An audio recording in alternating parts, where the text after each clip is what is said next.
The fourth book of Moses, called Numbers. Chapter 1. The Lord spoke to Moses in the tent of meeting in the desert of Sinai on the first day of the second month of the second year after the Israelites came out of Egypt.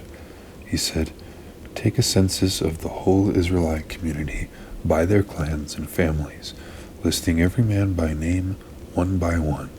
You and Aaron are to count according to their divisions all the men in Israel who are 20 years old or more and able to serve in the army.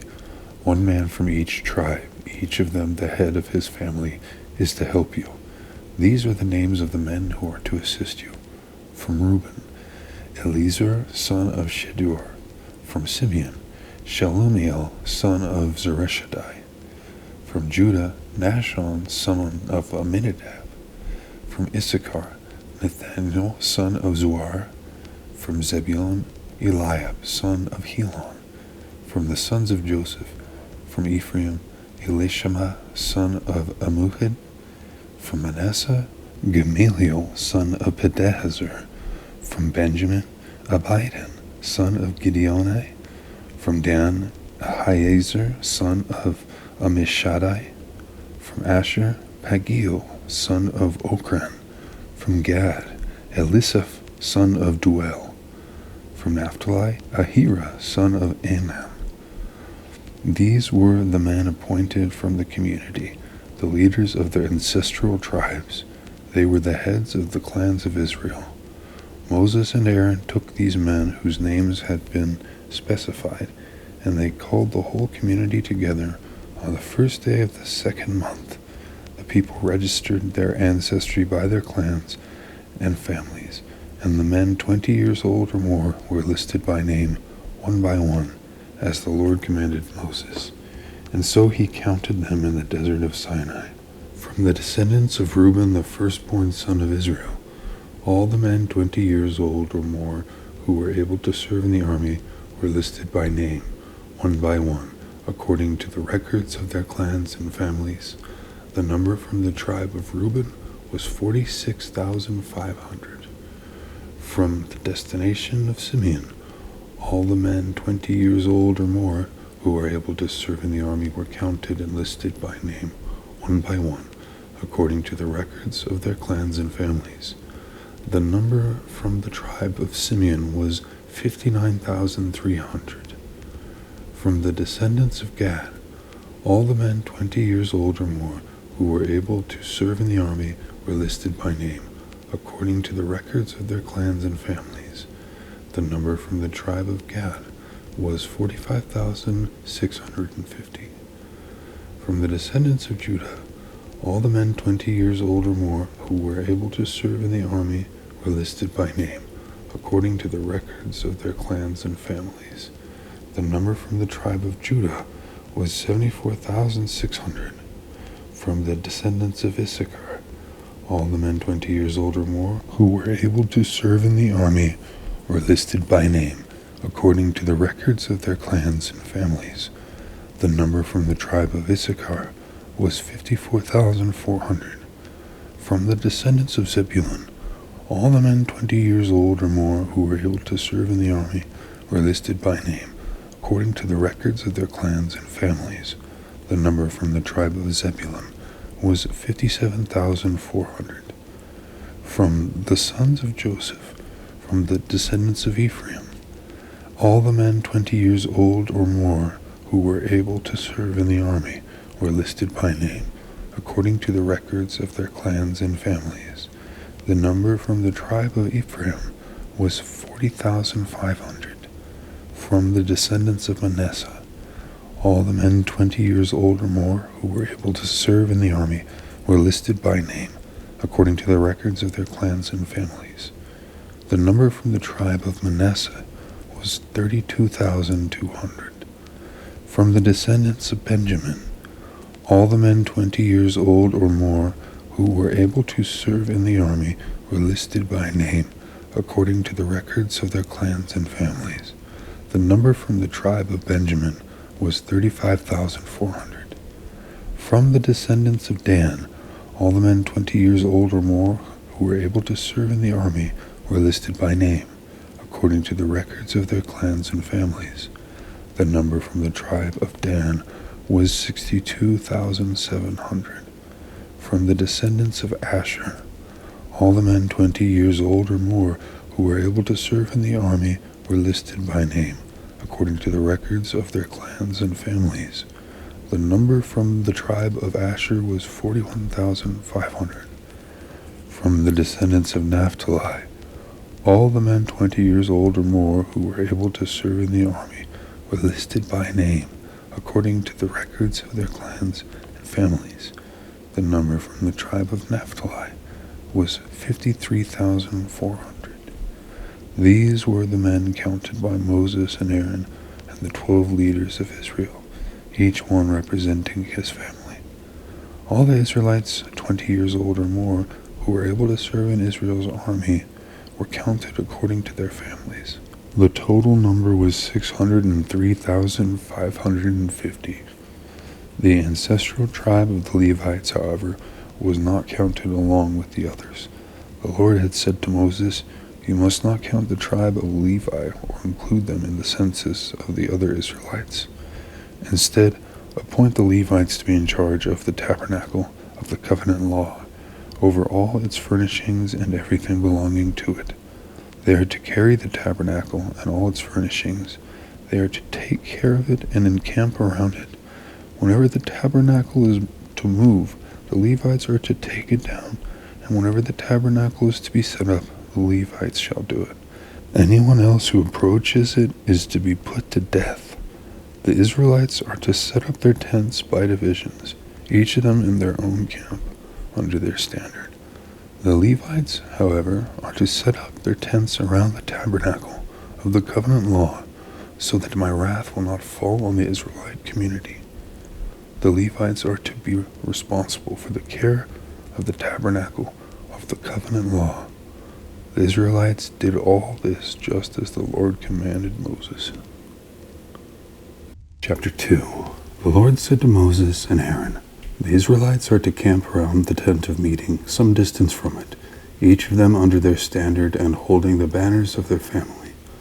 On the east, toward the sunrise, the divisions of the camp of Judah are to encamp under their standard. The leader of the people of Judah is Nahashon, son of Amminadab. His division numbers are 74,600. The tribe of Issachar will camp next to them. The leader of the people of Issachar is Nathaniel, son of Zuar. His division numbers are 54,400. The tribe of Zebulun will be next. The leader of the people of Zebulun is Eliab, son of Helon. His division numbers 57,400. All the men assigned to the camp of Judah, according to their divisions, number 186,400. They will set out first. On the south will be the divisions of the camp of Reuben, under their standard. The leader of the people of Reuben is Eliezer, son of Shadur. His division numbers 46,500. The tribe of Simeon will camp next to them. The leader of the people of Simeon is Shelumiel, son of Zerishadiah. His division numbers 59,300. The tribe of Gad will be next. The leader of the people of Gad is Eliasaph, son of Deuel. His division numbers 45,650. All the men assigned to the camp of Reuben, according to their divisions, number 151,450. They will set out second. Then the tent of meeting and the camp of the Levites will set out in the middle of the camps. They will set out in the same order as they encamp, each in their own place under their standard. On the west will be the divisions of the camp of Ephraim under their standard. The leader of the people of Ephraim is Elishama, son of Ammihud. His division numbers 40,500. The tribe of Manasseh will be next to them. The leader of the people of Manasseh is Gamaliel, son of Pedazur. His division numbers 32,200. The tribe of Benjamin will be next. The leader of the people of Benjamin is Abidan, son of Gideoni. His division numbers 35,400. All the men assigned to the camp of Ephraim, according to their divisions, number 108,100. They will set out third. On the north will be the divisions of the camp of Dan under their standard. The leader of the people of Dan is Ahiezer, son of Ammishaddai. His division number is 62,700. The tribe of Asher will camp next to them. The leader of the people of Asher is Pagiel, son of Ocran. His division number is 41,500. The tribe of Naphtali will be next. The leader of the people of Naphtali is Ahira, son of Enan.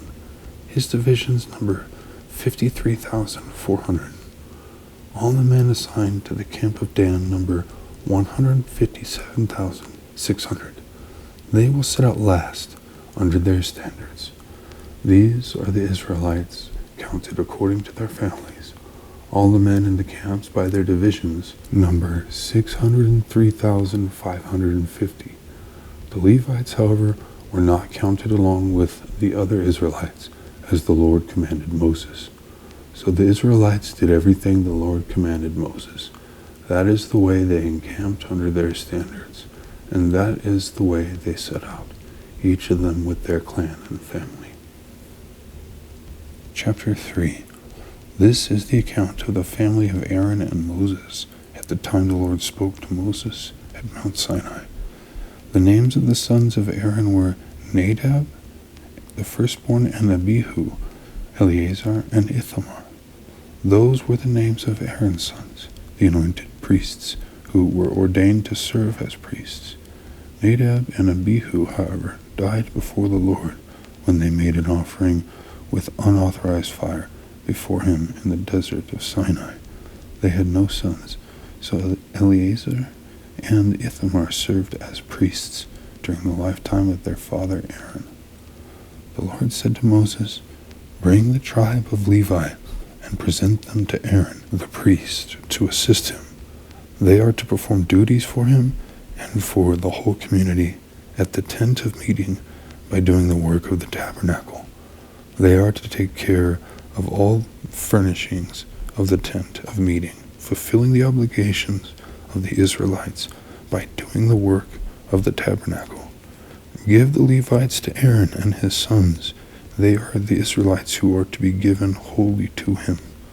Appoint Aaron and his sons to serve as priests. Anyone else who approaches the sanctuary is to be put to death." The Lord also said to Moses, "I have taken the Levites from among the Israelites in place of the first male offspring of every Israelite woman. The Levites are mine, for all the firstborn are mine. When I struck down all the firstborn in Egypt, I set apart for myself every firstborn in Israel. Whether human or animal, they are to be mine. I am the Lord." The Lord said to Moses in the desert of Sinai, "Count the Levites by their families and clans. Count every male a month old or more." So Moses counted them, as he was commanded by the word of the Lord. These were the names of the sons of Levi: Gershon, Kohath, and Merari. These were the names of the Gershonite clans: Libni and Shimei. The Kohathite clans: Amram, Izhar, Hebron, and Uzziel. The Merari clans: Mahli and Mushi. There were the Levite clans according to their families. To Gershon belonged the clans of the Libnites and Shimeites. These were the Gershonite clans.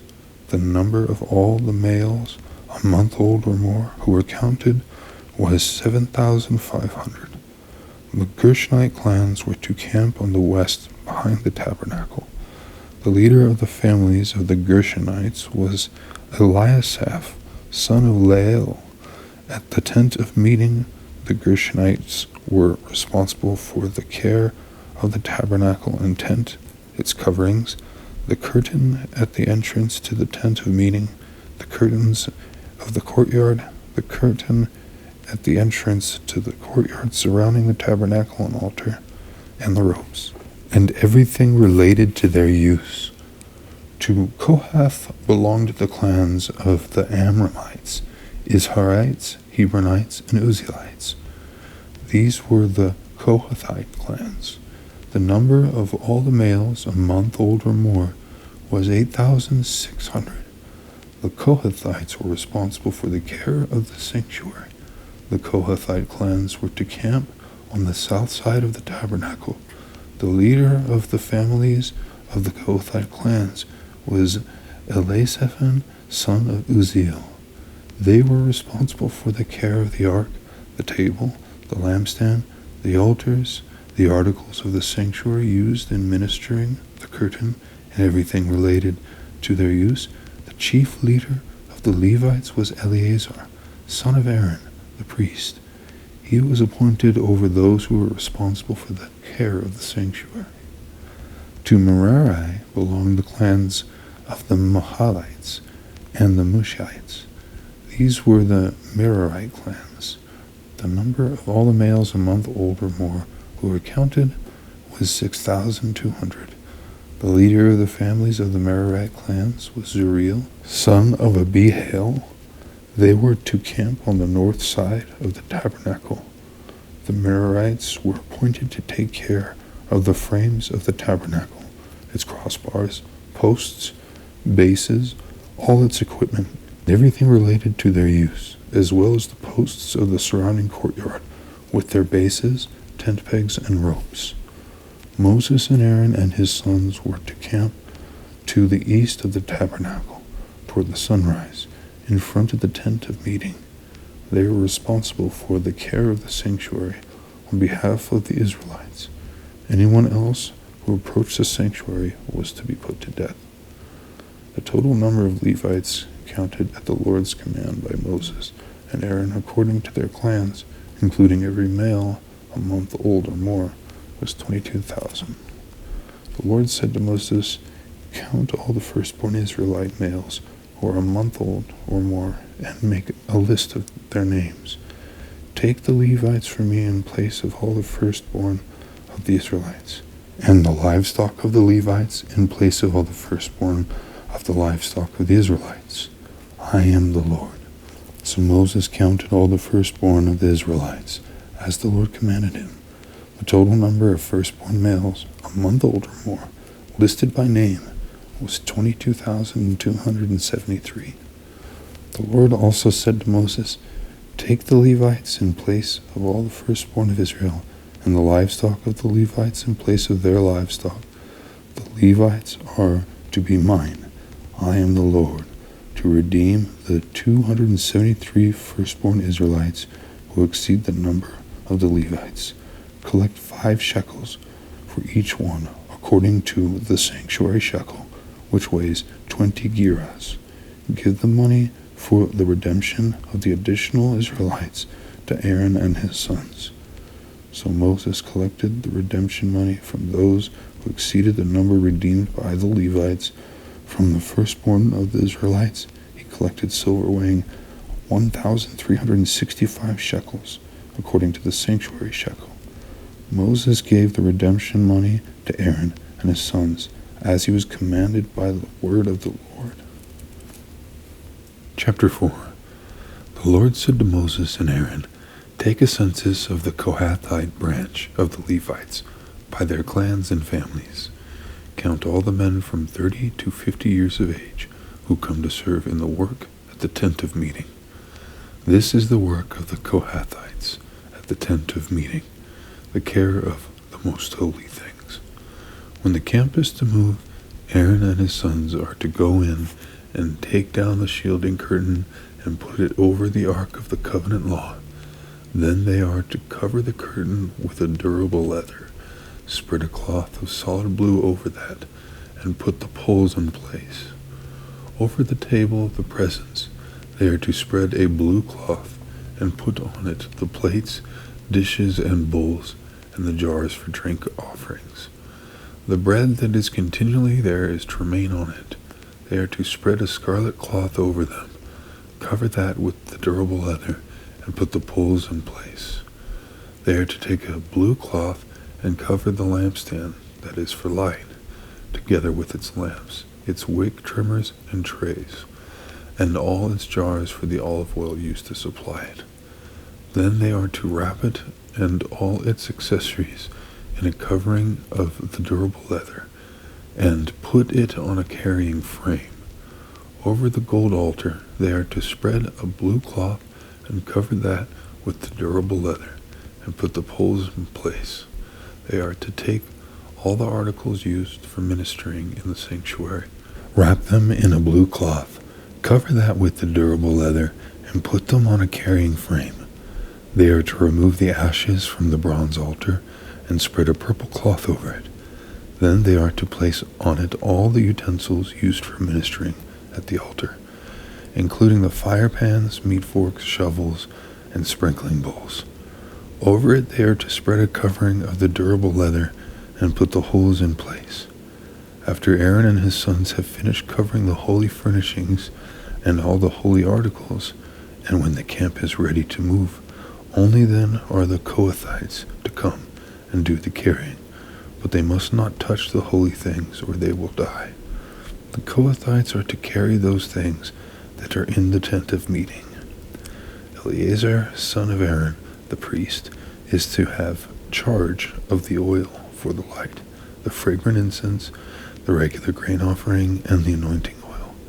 He is to be in charge of the entire tabernacle and everything in it, including its holy furnishings and articles.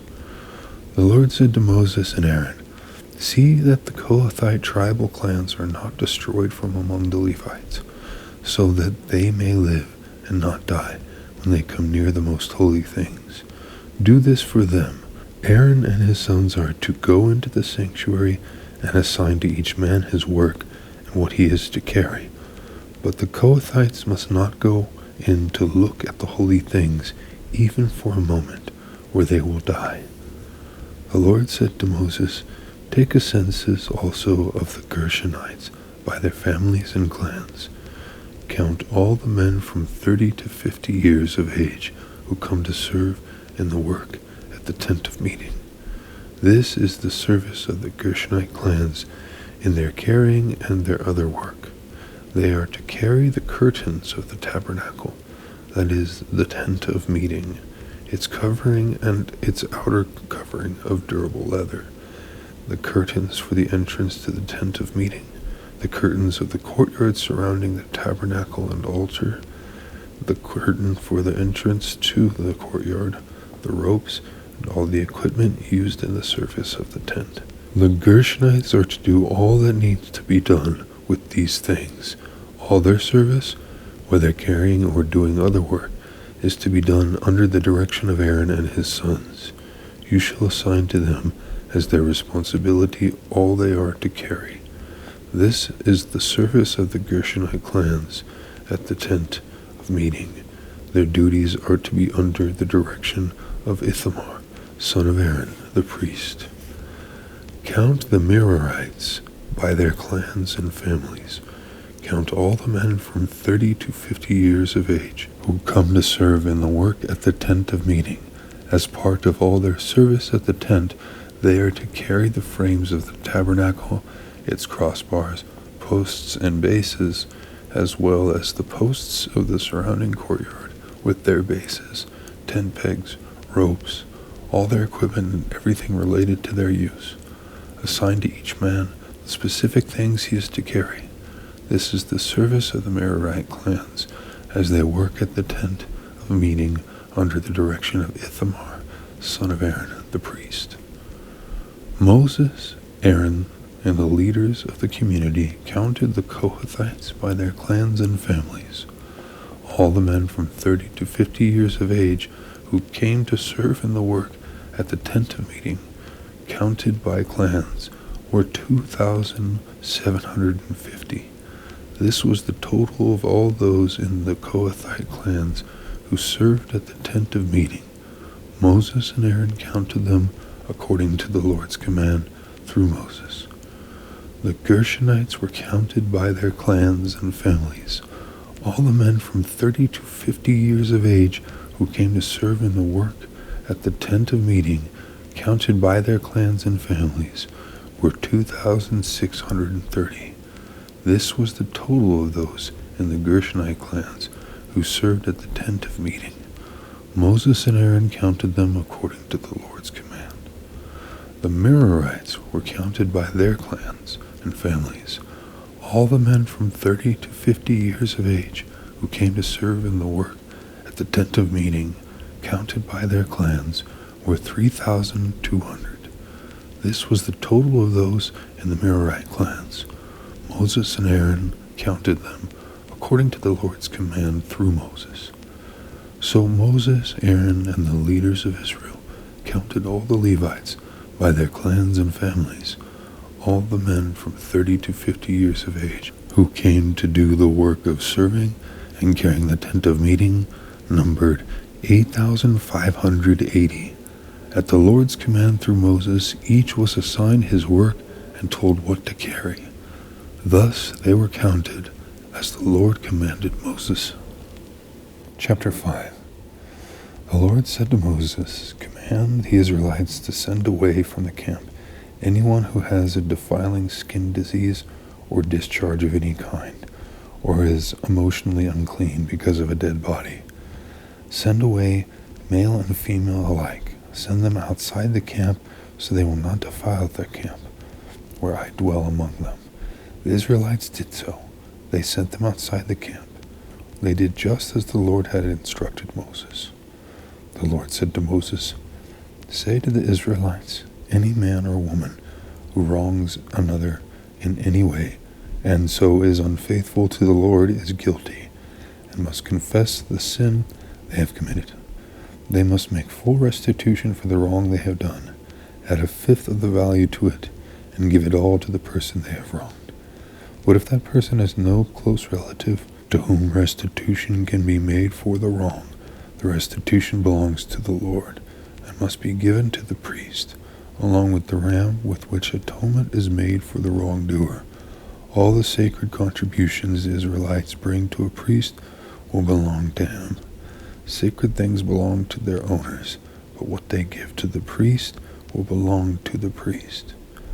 Then the Lord said to Moses, "Speak to the Israelites and say to them, if a man's wife goes astray and is unfaithful to him, so that another man has sexual relations with her, and this is hidden from her husband, and her impurity is undetected, since there is no witness against her, and she has not been caught in the act, and if feelings of jealousy come over her husband, and he suspects his wife, and she is impure, or if he is jealous and suspects her, even though she is not impure, then he is to take his wife to the priest. He must also take an offering of 1/10 of an ephah of barley flour on her behalf. He must not pour olive oil on it, or put incense on it, because it is a grain offering for jealousy, a reminder offering to draw attention to wrongdoing. The priest shall bring her and have her stand before the Lord. Then he shall take some holy water in a clay jar, and put some dust from the tabernacle floor into the water. After the priest has had the woman stand before the Lord, he shall loosen her hair, and place in her hands the reminder offering, the grain offering for jealousy, while he himself holds the bitter water that brings a curse. Then the priest shall put the woman under oath and say to her, if no other man has had sexual relations with you, and you have not gone astray, and become impure while married to your husband, may this bitter water that brings a curse not harm you. But if you have gone astray while married to your husband, and you have made yourself impure by having sexual relations with a man other than your husband, here the priest is to put the woman under this curse. May the Lord cause you to become a curse among your people, and when he makes your womb miscarry and your abdomen swell, may this water that brings a curse enter your body, so that your abdomen swells or your womb miscarries. Then the woman is to say, Amen, so be it. The priest is to write these curses on a scroll, and then wash them off into the bitter water. He shall make the woman drink the bitter water that brings a curse, and this water that brings a curse and causes bitter suffering will enter her. The priest is to take from her hands the grain offering for jealousy, wave it before the Lord, and bring it to the altar. The priest is then to take a handful of the grain offering as a memorial offering and burn it on the altar. After that, he is to have the woman drink the water. If she has made herself impure and been unfaithful to her husband, this will be the result. When she is made to drink the water that brings a curse and causes bitter suffering, it will enter her, her abdomen will swell, and her womb will miscarry, and she will become a curse. If, however, the woman has not made herself impure, but is clean, she will be cleared of guilt, and will be able to have children. This then is the law of jealousy when a woman goes astray and makes herself impure while married to her husband, or when feelings of jealousy come over a man because he suspects his wife.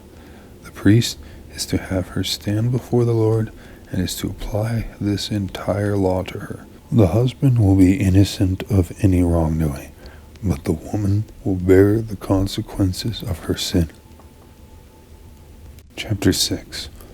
The Lord said to Moses, "Speak to the Israelites and say to them, if a man or woman wants to make a special vow, a vow of dedication to the Lord, as a Nazirite, they must abstain from wine and other fermented drink, and must not drink vinegar made from wine or other fermented drink. They must not drink grape juice or eat grapes or raisins.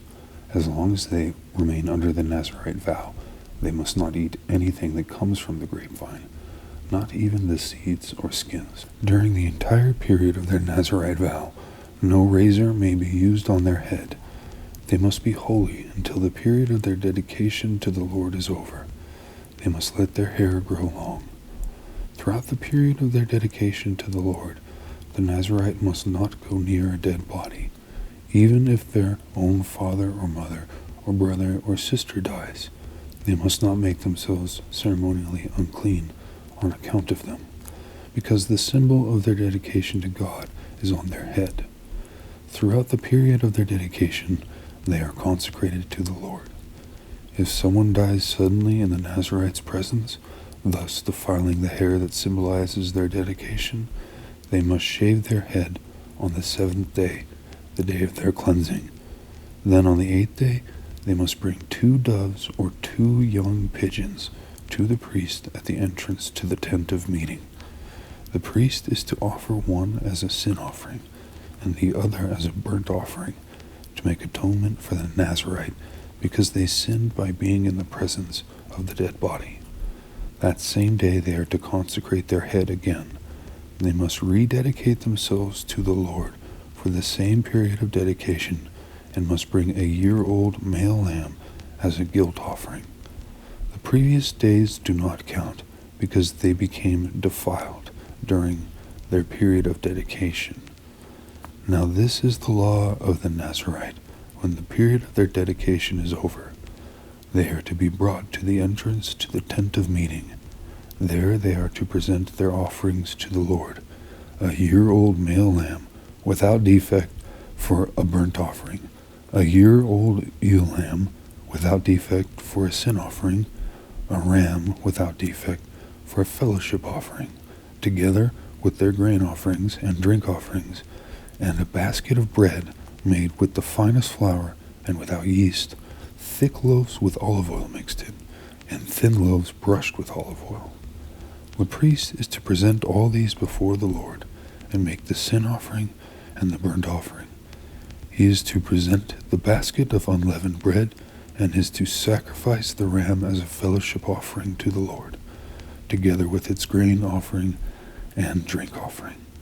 Then at the entrance to the tent of meeting, the Nazirites must shave off their hair that symbolizes their dedication. They are to take the hair and put it in the fire that is under the sacrifice of the fellowship offering. After the Nazirite has shaved off the hair that symbolizes their dedication, the priest is to place in their hands a boiled shoulder of the ram and one thick loaf and one thin loaf from the basket, both made without yeast. The priest shall then wave these before the Lord as a wave offering. They are holy and belong to the priest, together with the breast that was waved and the thigh that was presented. After that, the Nazirite may drink wine. This is the law of the Nazirite who vows offerings to the Lord in accordance with their dedication, in addition to whatever else they can afford. They must fulfill the vows they have made according to the law of the Nazirite. The Lord said to Moses, "Tell Aaron and his sons, this is how you are to bless the Israelites. Say to them, the Lord bless you and keep you. The Lord make his face shine on you and be gracious to you. The Lord turn his face toward you and give you peace. So they will put my name on the Israelites, and I will bless them." Chapter 7. When Moses finished setting up the tabernacle, he anointed and consecrated it, and all its furnishings. He also anointed and consecrated the altar and all its utensils.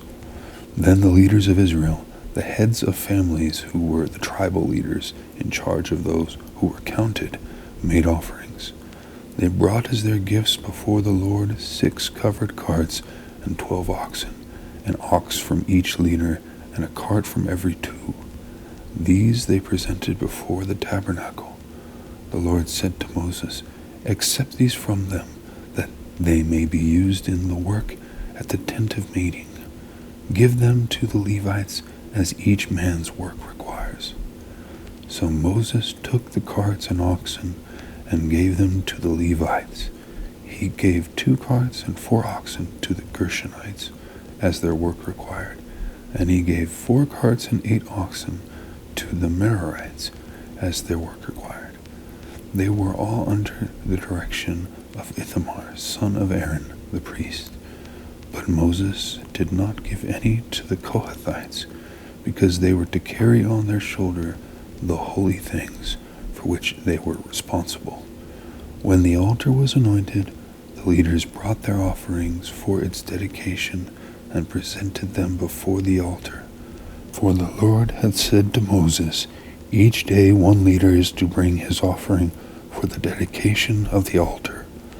The one who brought his offering on the first day was Nahshon, son of Amminadab, of the tribe of Judah. His offering was 1 silver plate weighing 130 shekels, and 1 silver sprinkling bowl weighing 70 shekels, both according to the sanctuary shekel, each filled with the finest flour mixed with olive oil as a grain offering. 1 gold dish weighing 10 shekels, filled with incense, 1 young bull, 1 ram, and 1 male lamb, a year old, for a burnt offering, 1 male goat for a sin offering, and 2 oxen, 5 rams, 5 male goats, and 5 male lambs, a year old, to be sacrificed as a fellowship offering. This was the offering of Nahshon, son of Amminadab. On the second day, Nethanel, son of Zuar, the leader of Issachar, brought his offering. The offering he brought was 1 silver plate weighing 130 shekels, and 1 silver sprinkling bowl weighing 70 shekels, both according to the sanctuary shekel, each filled with the finest flour mixed with olive oil as a grain offering. 1 gold dish weighing 10 shekels, filled with incense, 1 young bull, 1 ram, and 1 male lamb, a year old, for a burnt offering, 1 male goat for a sin offering, and 2 oxen, 5 rams, 5 male goats, and 5 male lambs, a year old, to be sacrificed as a fellowship offering. This was the offering of Nethanel, son of Zuar. On the third day, Eliab, son of Helon, the leader of the people of Zebulun, brought his offering.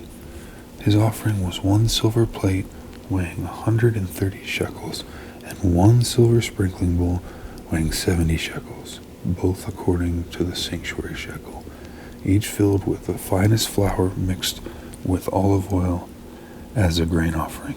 1 gold dish weighing 10 shekels, filled with incense, 1 young bull, 1 ram, and 1 male lamb, a year old, for a burnt offering, 1 male goat for a sin offering, and 2 oxen, 5 rams, 5 male goats, and 5 male lambs, a year old, to be sacrificed as a fellowship offering. This was the offering of Eliab, son of Helon. On the 4th day, Eleazar, son of Shedeur, the leader of the people of Reuben, brought his offering. His offering was 1 silver plate weighing 130 shekels, and 1 silver sprinkling bowl weighing 70 shekels, both according to the sanctuary shekel, each filled with the finest flour mixed with olive oil as a grain offering.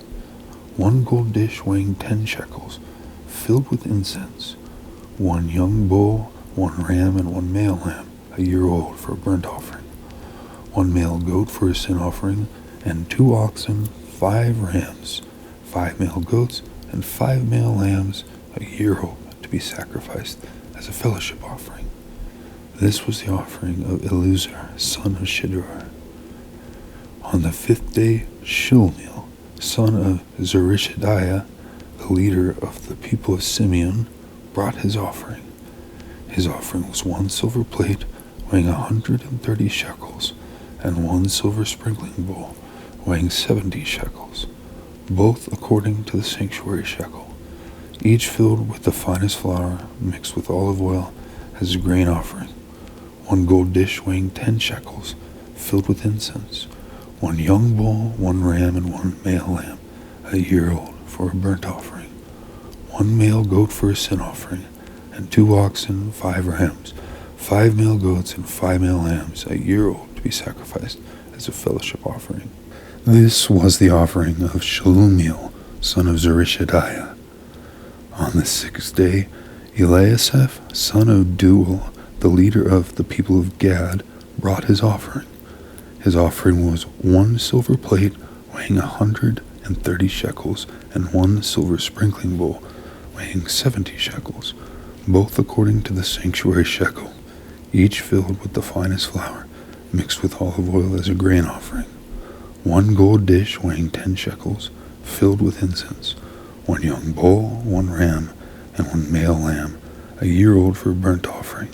1 male goat for a sin offering, and 2 oxen, 5 rams, 5 male goats, and 5 male lambs, a year old, to be sacrificed as a fellowship offering.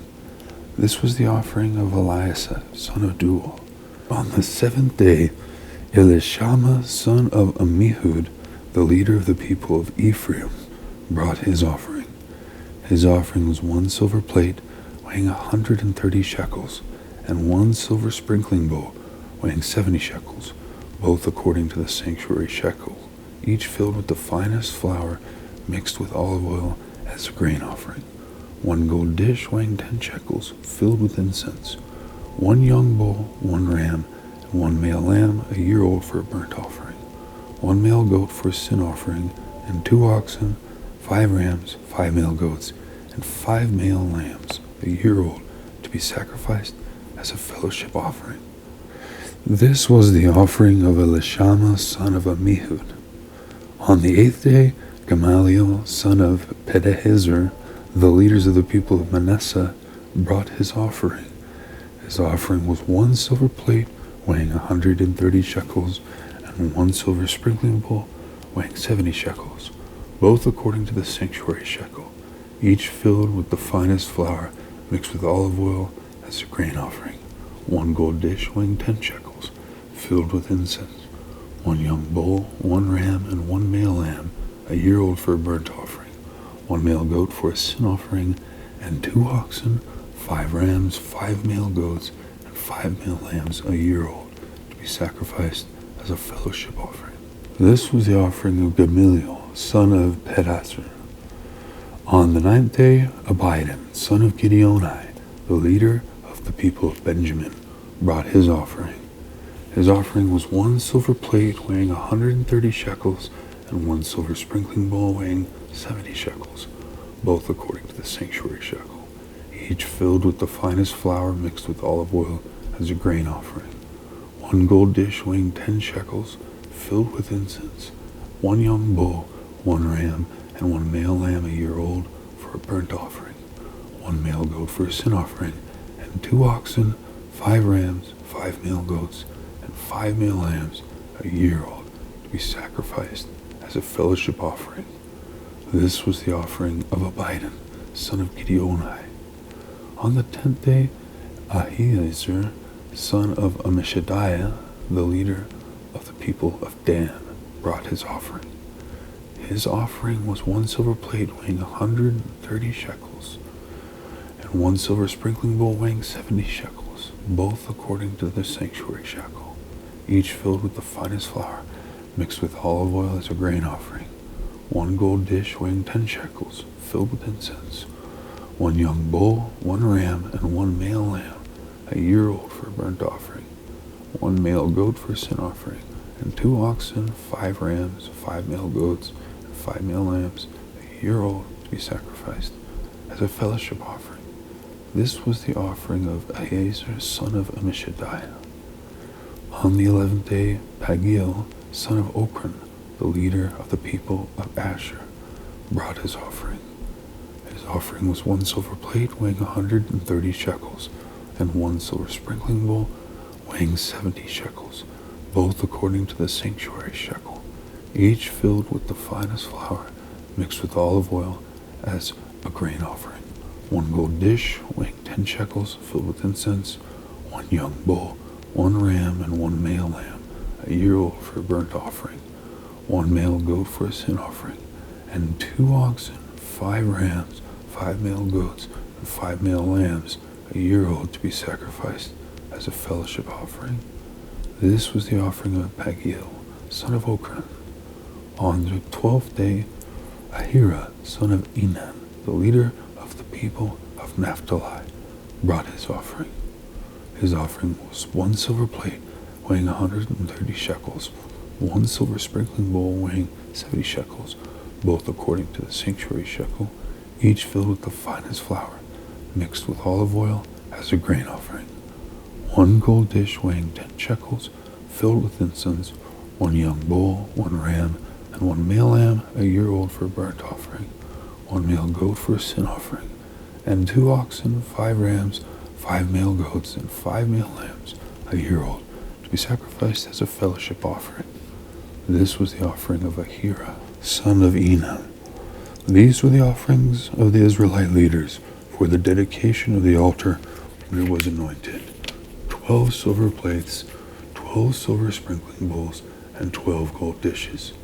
Each silver plate weighed 130 shekels, and each sprinkling bowl 70 shekels. Altogether, the silver dishes weighed 2,400 shekels, according to the sanctuary shekel. The 12 gold dishes filled with incense weighed 10 shekels each, according to the sanctuary shekel. Altogether, the gold dishes weighed 120 shekels. The total number of animals for the burnt offering came to 12 young bulls, 12 rams, and 12 male lambs a year old, together with their grain offering. 12 male goats were used for the sin offering. The total number of animals for the sacrifice of the fellowship offering came to 24 oxen, 60 rams, 60 male goats, and 60 male lambs a year old. These were the offerings for the dedication of the altar after it was anointed. When Moses entered the tent of meeting to speak with the Lord, he heard the voice speaking to him from between the 2 cherubim above the atonement cover on the ark of the covenant law. In this way the Lord spoke to him. Chapter 8. The Lord said to Moses, "Speak to Aaron and say to him, when you set up the lamps, see that all 7 light up the area in front of the lampstand." Aaron did so. He set up the lamps so that they faced forward on the lampstand, just as the Lord commanded Moses. This is how the lampstand was made. It was made of hammered gold from its base to its blossoms. The lampstand was made exactly like the pattern the Lord had shown Moses.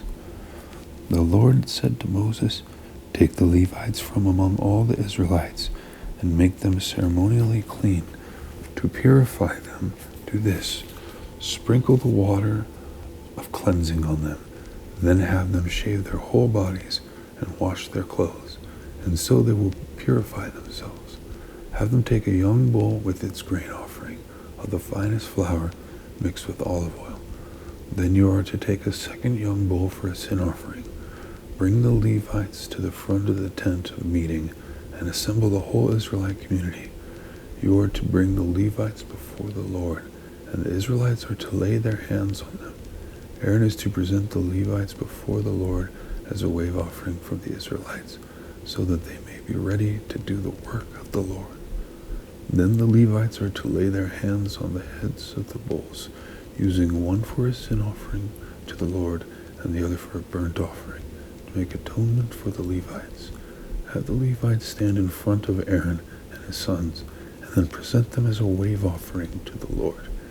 In this way, you are to set the Levites apart from the other Israelites, and the Levites will be mine. After you have purified the Levites and presented them as a wave offering, they are to come to do their work at the tent of meeting. They are the Israelites who are to be given wholly to me. I have taken them as my own in place of the firstborn, the first male offspring from every Israelite woman. Every firstborn male in Israelite, whether human or animal, is mine. When I struck down all the firstborn in Egypt, I set them apart for myself. And I have taken the Levites in place of all the firstborn sons in Israel. From among all the Israelites, I have given the Levites as gifts to Aaron and his sons to do the work at the tent of meeting on behalf of the Israelites, and to make atonement for them, so that no plague will strike the Israelites when they go near the sanctuary. Moses, Aaron, and the whole Israelite community did with the Levites just as the Lord commanded Moses. The Levites purified themselves and washed their clothes. Then Aaron presented them as a wave offering before the Lord and made atonement for them to purify them. After that, the Levites came to do their work at the tent of meeting under the supervision of Aaron and his sons. They did with the Levites just as the Lord commanded Moses. The Lord said to Moses, "This applies to the Levites. Men 25 years old or more shall come to take part in the work at the tent of meeting. But at the age of 50, they must retire from their regular service and work no longer. They may assist their brothers in performing their duties at the tent of meeting, but they themselves must not do the work. This, then, is how you are to assign the responsibilities of the Levites." Chapter 9. The Lord spoke to Moses in the desert of Sinai in the first month of the second year after they came out of Egypt. He said, "Have the Israelites celebrate the Passover at the appointed time. Celebrate it at the appointed time at twilight on the 14th day of this month, in accordance with all its rules and regulations." So Moses told the Israelites to celebrate the Passover, and they did so in the desert of Sinai at twilight on the 14th day of the first month. The Israelites did everything just as the Lord commanded Moses, but some of them could not celebrate the Passover on that day because they were ceremonially unclean on account of a dead body.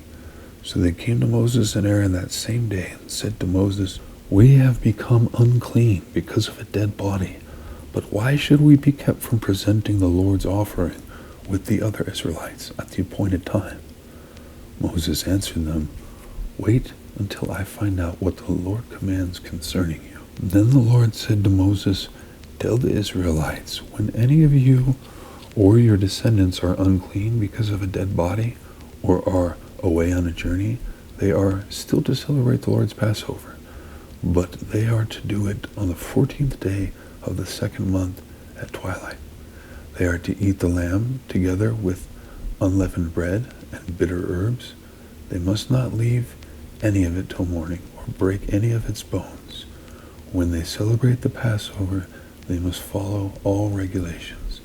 But if anyone who is ceremonially clean and not on a journey fails to celebrate the Passover, they must be cut off from their people for not presenting the Lord's offering at the appointed time. They will bear the consequences of their sin. A foreigner residing among you is also to celebrate the Lord's Passover in accordance with his rules and regulations. You must have the same regulations for both the foreigner and the native born. On the day the tabernacle, the tent of the covenant law, was set up, the cloud covered it. From evening till morning, the cloud above the tabernacle looked like fire. That is how it continued to be. The cloud covered it, and at night it looked like fire. Whenever the cloud lifted from above the tent, the Israelites set out. Wherever the cloud settled, the Israelites encamped. At the Lord's command, the Israelites set out, and at his command they encamped. As long as the cloud stayed over the tabernacle, they remained in camp. When the cloud remained over the tabernacle a long time, the Israelites obeyed the Lord's order and did not set out. Sometimes the cloud was over the tabernacle only a few days. At the Lord's command, they would encamp, and then at his command they would set out. Sometimes the cloud stayed only from evening till morning, and when it lifted in the morning, they set out. Whether by day or night, whenever the cloud lifted, they set out. Whether the cloud stayed over the tabernacle for 2 days, or a month, or a year, the Israelites would remain in camp and not set out. But when it lifted, they would set out. At the Lord's command, they encamped, and at the Lord's command, they set out. They obeyed the Lord's order in accordance with his command through Moses. Chapter 10. The Lord said to Moses, "Make 2 trumpets of hammered silver, and use them for calling the community together, and for having the camp set out.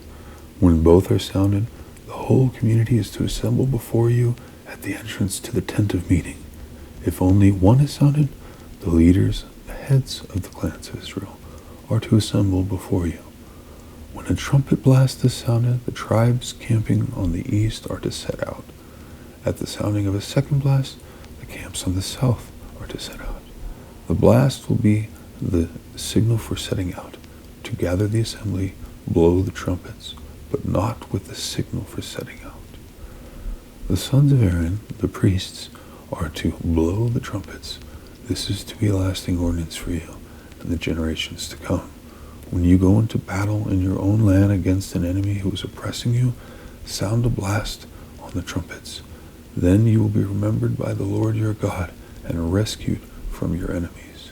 Also, at your times of rejoicing, your appointed festivals and new moon feasts, you are to resound the trumpets over your burnt offerings and fellowship offerings, and they will be a memorial for you before your God.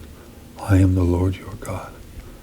On the 20th day of the 2nd month of the 2nd year, the cloud lifted from above the tabernacle of the covenant law. Then the Israelites set out from the desert of Sinai and traveled from place to place until the cloud came to rest in the desert of Paran. They set out this first time at the Lord's command through Moses. The divisions of the camp of Judah went first, under their standard. Nahshon, son of Amminadab, was in command. Nathanael, son of Zuar, was over the division of the tribe of Issachar. Eliab, son of Helon, was over the division of the tribe of Zebulun. Then the tabernacle was taken down, and the Gershonites and the Merarites, who carried it, set out. The divisions of the camp of Reuben went next, under their standard. Eleazar, son of Shadur, was in command. Shelumiel, son of Zurishadiah, was over the division of the tribe of Simeon. And Eliasaph, son of Duel, was over the division of the tribe of Gad. Then the Kohathites set out, carrying the holy things. The tabernacle was to be set up before they arrived. The divisions of the camp of Ephraim went next, under their standard. Elishama, son of Ammihud, was in command, and Gamaliel, son of Pedazur, was over the division of the tribe of Manasseh, and Abidan, son of Gideoni, was over the division of the tribe of Benjamin. Finally, as the rear guard for all the units, the divisions of the camp of Dan set out under their standard. Ahiezer, son of Ammishaddai, was in command. Hagiel, son of Okran, was over the division of the tribe of Asher, And Ahira, son of Enan, was over the division of the tribe of Naphtali. This was the order of march for the Israelite divisions as they set out. Now Moses said to Hobab, son of Ruel, the Midianite, Moses' father-in-law, we are setting out for the place about which the Lord said, I will give it to you.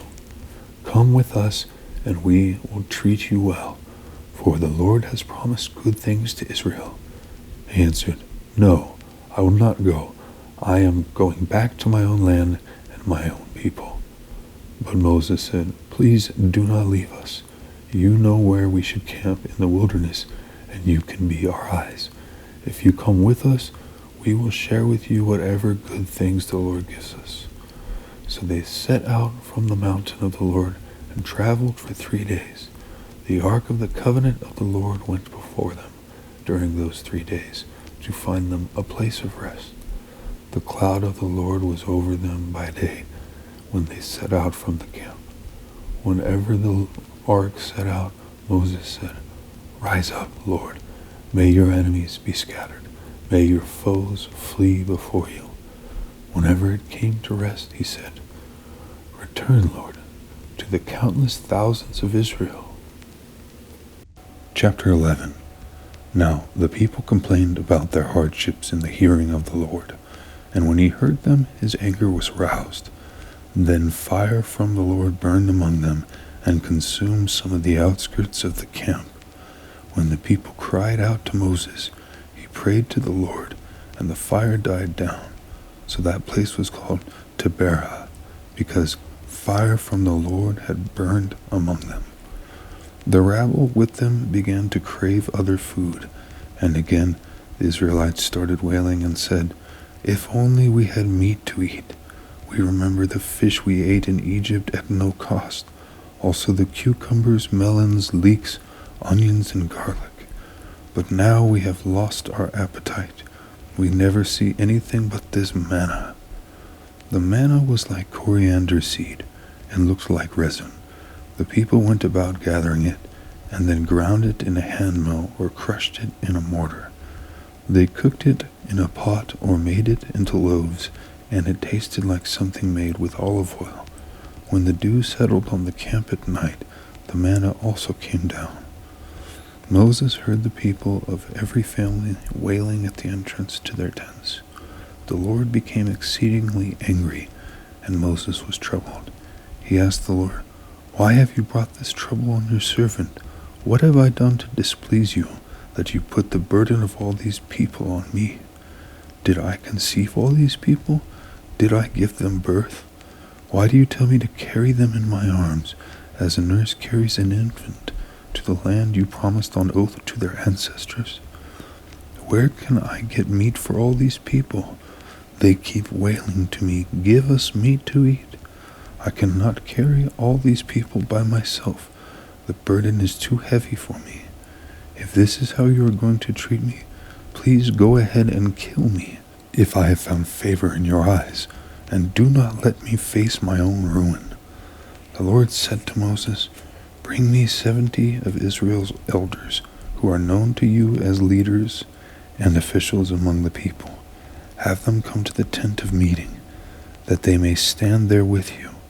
I will come down and speak with you there, and I will take some of the power of the Spirit that is on you and put it on them.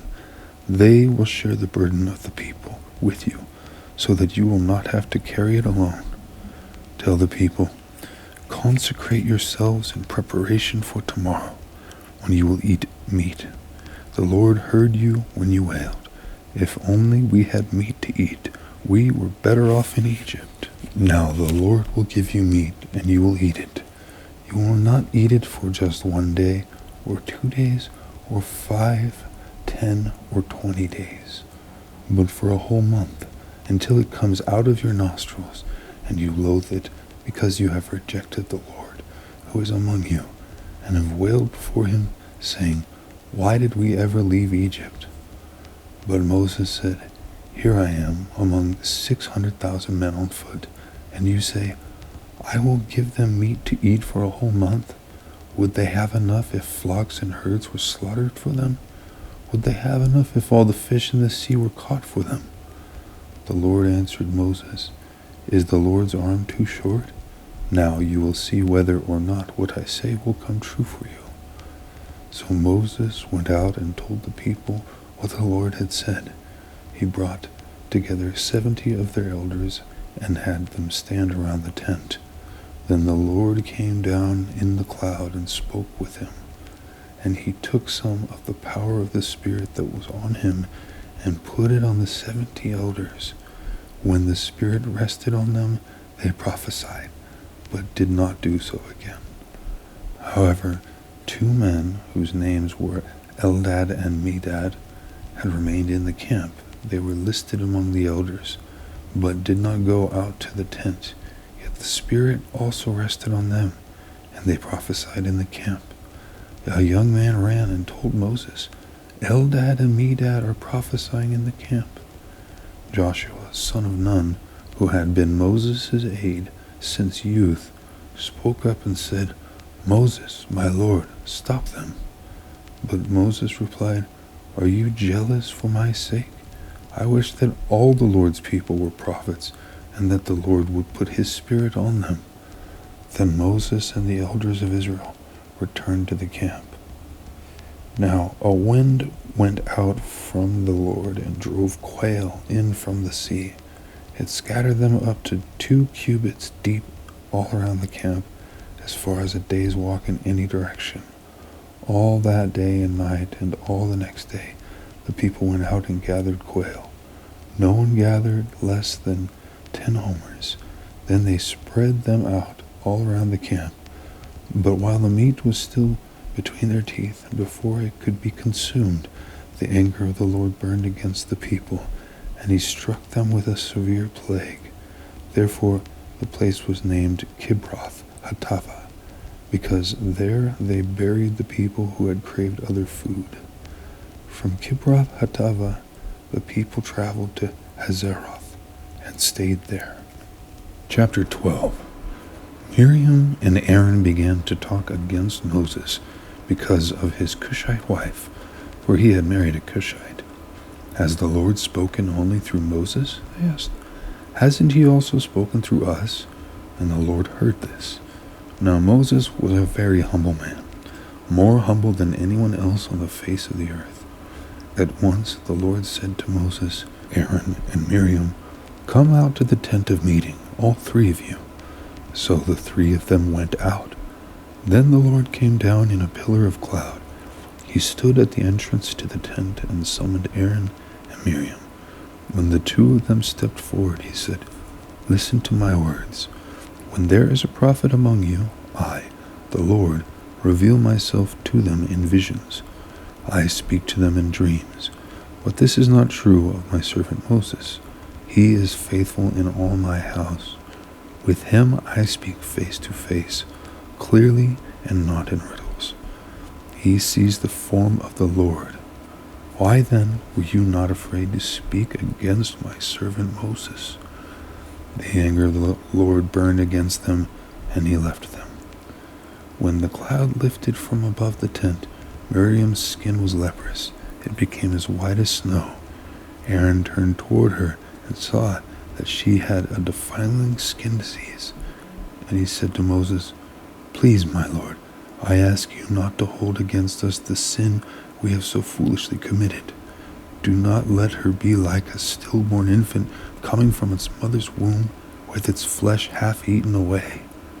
So Moses cried out to the Lord, Please, God, heal her. The Lord replied to Moses, If her father had spit in her face, would she not have been in disgrace for 7 days? Confine her outside the camp for 7 days. After that she can be brought back. So Miriam was confined outside the camp for 7 days, and the people did not move until she was brought back.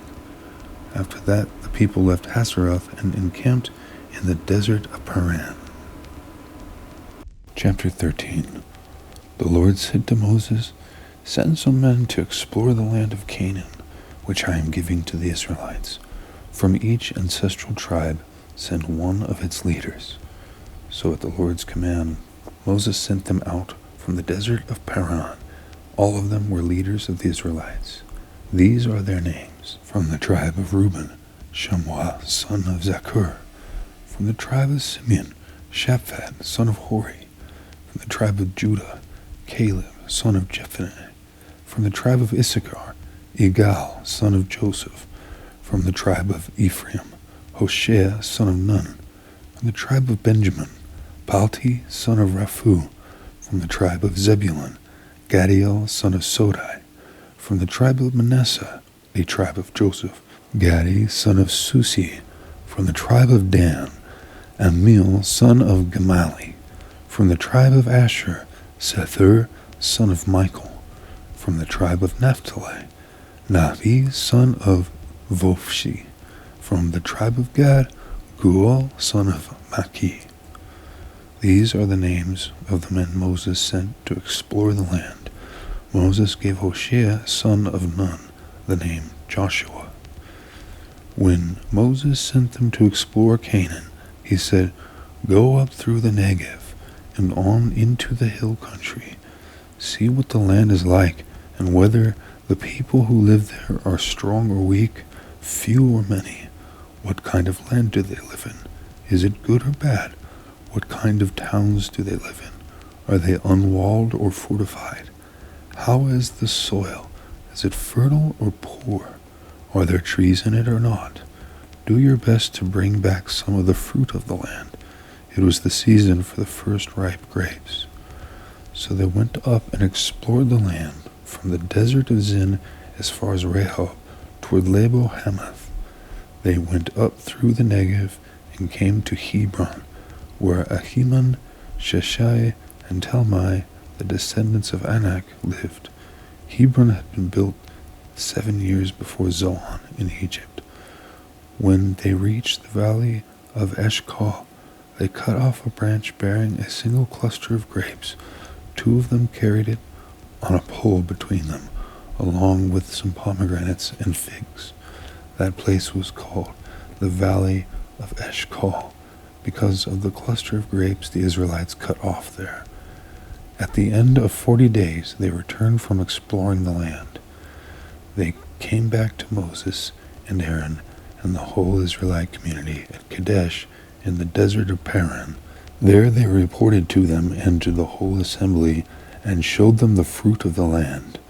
They gave Moses this account: "We went into the land to which you sent us, and it does flow with milk and honey. Here is its fruit. But the people who live there are powerful, and the cities are fortified and very large. We even saw descendants of Anak there. The Amalekites live in the Negev. The Hittites, Jebusites, and Amorites live in the hill country, and the Canaanites live near the sea and along the Jordan." Then Caleb silenced the people before Moses and said, "We should go up and take possession of the land, for we can certainly do it." But the men who had gone up with him said, "We can't attack those people. They are stronger than we are." And they spread among the Israelites a bad report about the land they had explored. They said, "The land we explored devours those living in it. All the people we saw there are of great size. We saw the Nephilim there. The descendants of Anak come from the Nephilim. We seemed like grasshoppers in our own eyes, and we looked the same to them."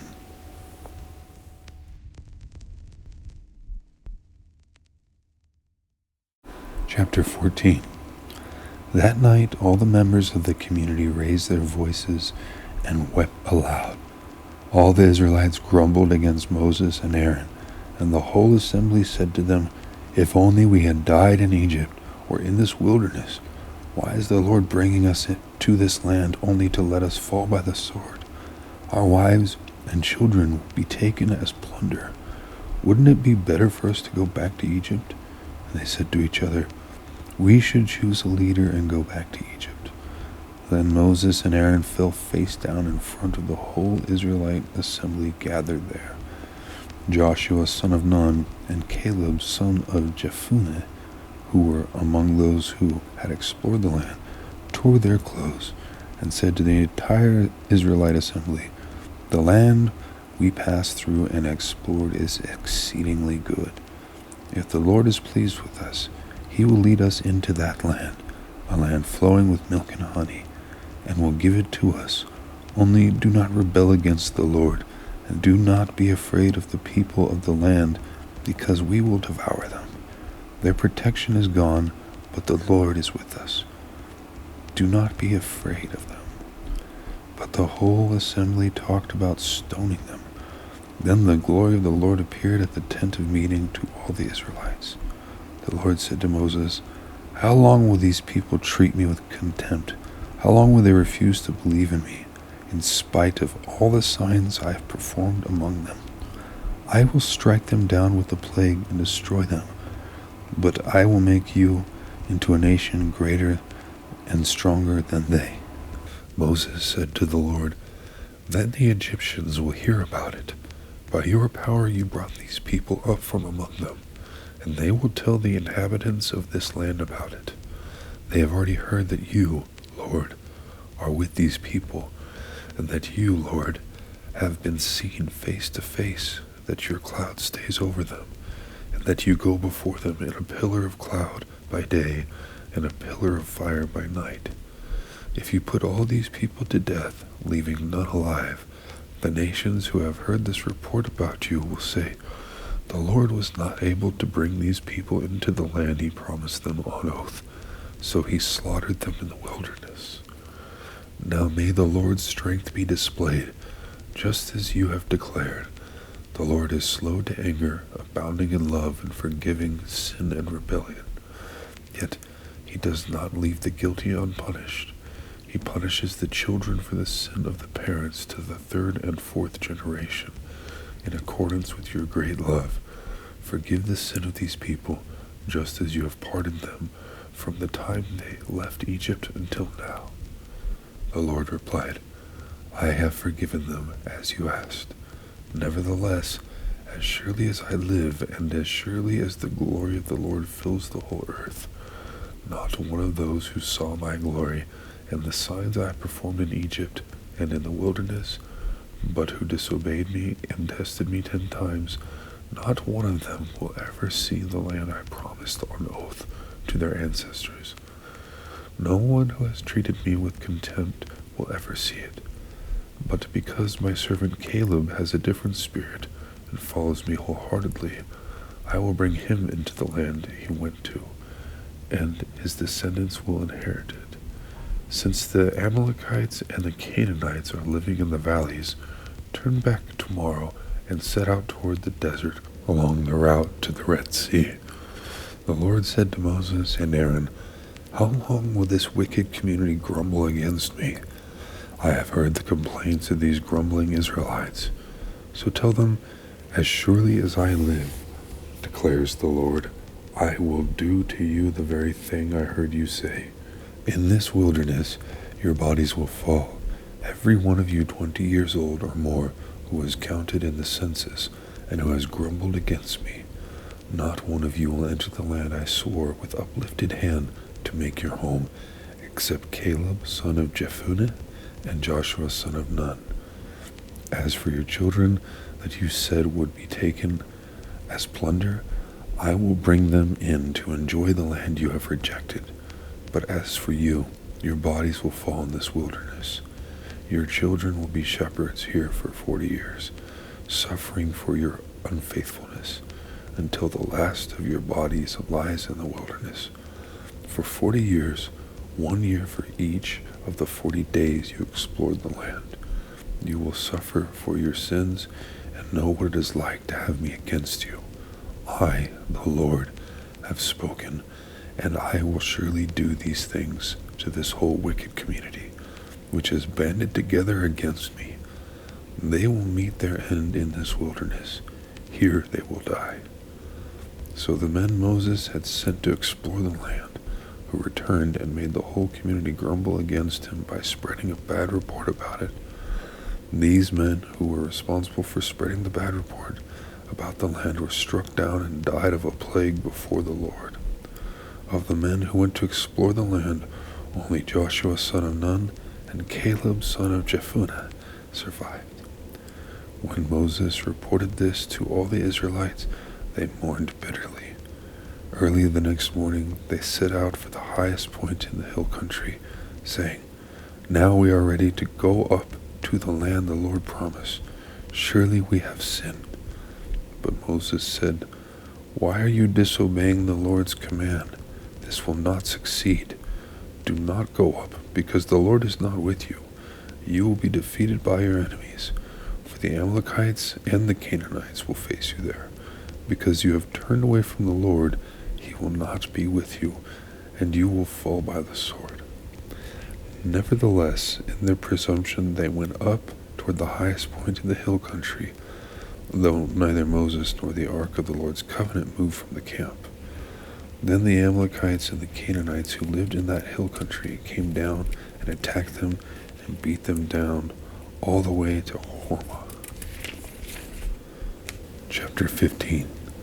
The Lord said to Moses, "Speak to the Israelites, and say to them, after you enter the land I am giving you as a home, and you present to the Lord food offerings from the herd or the flock, as an aroma pleasing to the Lord, whether burnt offerings or sacrifices for special vows or free will offerings or festival offerings.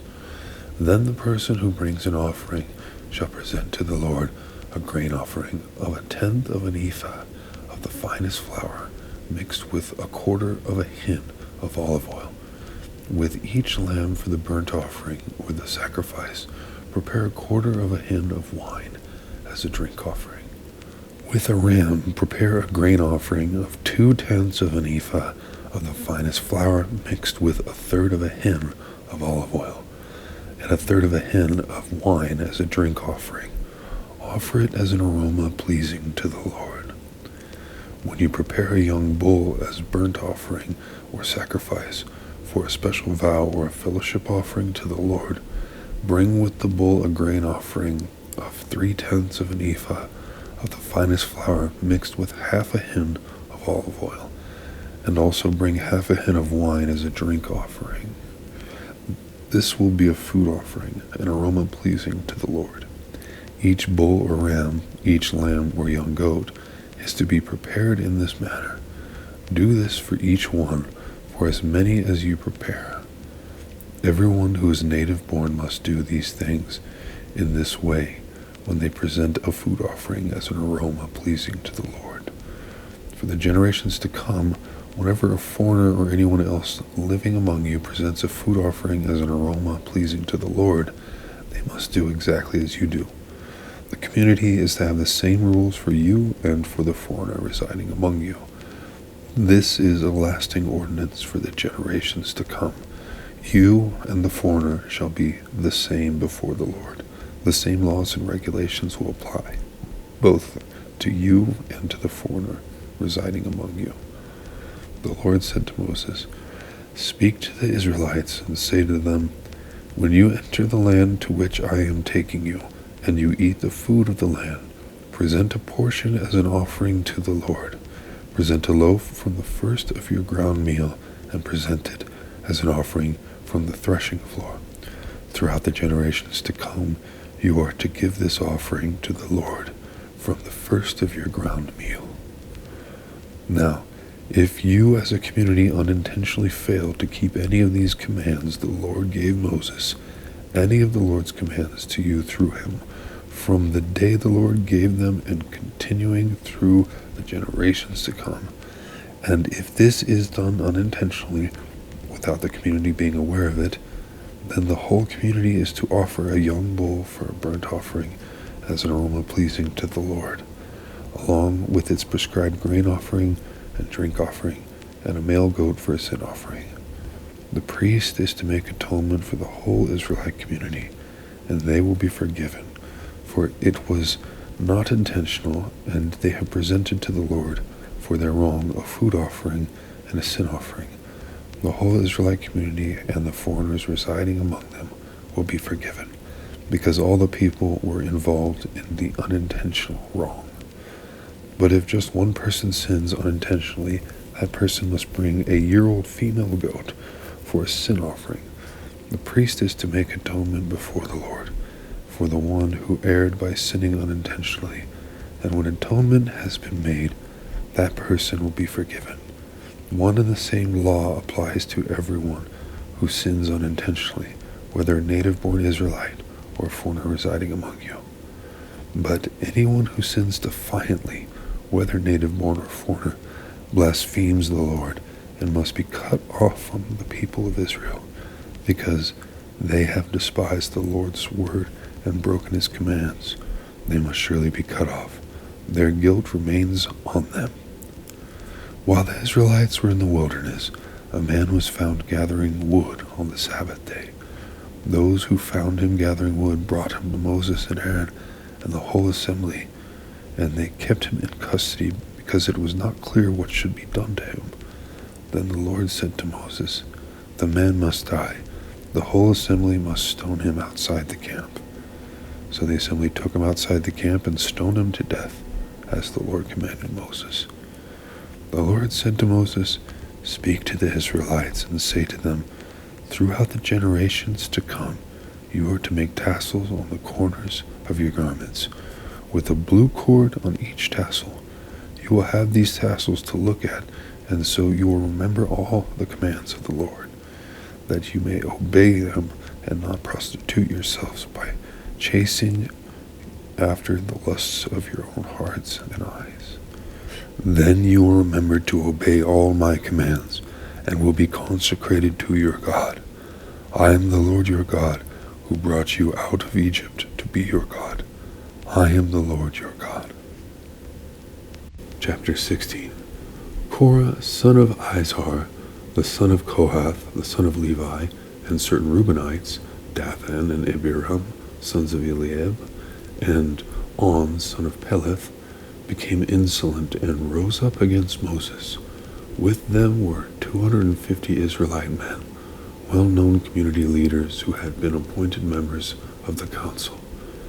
They came as a group to oppose Moses and Aaron and said to them, "You have gone too far.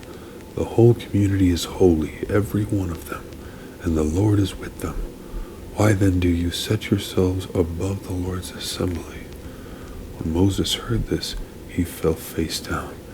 Then he said to Korah and all his followers, "In the morning the Lord will show who belongs to him and who is holy. And he will have that person come near him. The man he chooses, he will cause to come near him. You, Korah, and all your followers are to do this. Take censers, and tomorrow put burning coals and incense in them before the Lord. The man the Lord chooses will be the one who is holy. You Levites have gone too far." Moses also said to Korah, "Now listen, you Levites, isn't it enough for you that the God of Israel has separated you from the rest of the Israelite community and brought you near himself to do the work at the Lord's tabernacle and to stand before the community and minister to them? He has brought you and all your fellow Levites near himself. But now you are trying to get the priesthood too? It is against the Lord that you and all your followers have banded together. Who is Aaron that you should grumble against him?" Then Moses summoned Dathan and Abiram, the sons of Eliab, but they said, "We will not come. Isn't it enough that you have brought us up out of a land flowing with milk and honey to kill us in the wilderness? And now you also want to lord it over us? Moreover, you haven't brought us into a land flowing with milk and honey, or given us an inheritance of fields and vineyards. Do you want to treat these men like slaves? No, we will not come." Then Moses became very angry and said to the Lord, "Do not accept their offering.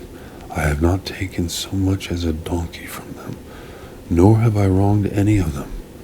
Moses said to Korah, "You and your followers are to appear before the Lord tomorrow, you and they and Aaron. Each man is to take his censer and put incense in it, 250 censers in all, and present it before the Lord. You and Aaron are to present your censers also." So each of them took his censer, put burning coals and incense in it, and stood with Moses and Aaron at the entrance to the tent of meeting. When Korah had gathered all his followers in opposition to them at the entrance to the tent of meeting, the glory of the Lord appeared to the entire assembly. The Lord said to Moses and Aaron, "Separate yourselves from this assembly, so I can put an end to them at once." But Moses and Aaron fell face down and cried out, "O God, the God who gives breath to all living things, will you be angry with the entire assembly when only one man sins?"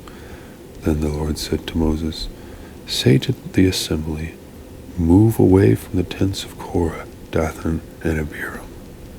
Moses got up and went to Dathan and Abiram, and the elders of Israel followed him. He warned the assembly, "Move back from the tents of these wicked men. Do not touch anything belonging to them, or you will be swept away because of all their sins." So they moved away from the tents of Korah, Dathan, and Abiram. Dathan and Abiram had come out and were standing with their wives, children, and little ones at the entrances to their tents. Then Moses said, "This is how you will know that the Lord has sent me to do all these things, and that it was not my idea. If these men die a natural death and suffer the fate of all mankind, then the Lord has not sent me. But if the Lord brings about something totally new, and the earth opens its mouth and swallows them with everything that belongs to them, and they go down alive into the realm of the dead, then you will know that these men have treated the Lord with contempt." As soon as he finished saying all this, the ground under them split apart, and the earth opened its mouth and swallowed them and their households, and all those associated with Korah, together with their possessions. They went down alive into the realm of the dead, and everything they owned, the earth closed over them, and they perished and were gone from the community. At their cries, all the Israelites around them fled, shouting, "The earth is going to swallow us too." And fire came out from the Lord and consumed the 250 men who were offering the incense. The Lord said to Moses, "Tell Eleazar, son of Aaron, the priest, to remove the censers from the charred remains and scatter the coals some distance away, for the censers are holy, the censers of the men who sinned at the cost of their lives. Hammer the censers into sheets to overlay the altar, for they were presented before the Lord and have become holy. Let them be assigned to the Israelites." So Eleazar the priest collected the bronze censers brought by those who had been burned to death, and he had them hammered out to overlay the altar, as the Lord directed him through Moses. This was to remind the Israelites that no one except a descendant of Aaron should come to burn incense before the Lord, or he would become like Korah and his followers. The next day the whole Israelite community grumbled against Moses and Aaron. "You have killed the Lord's people," they said.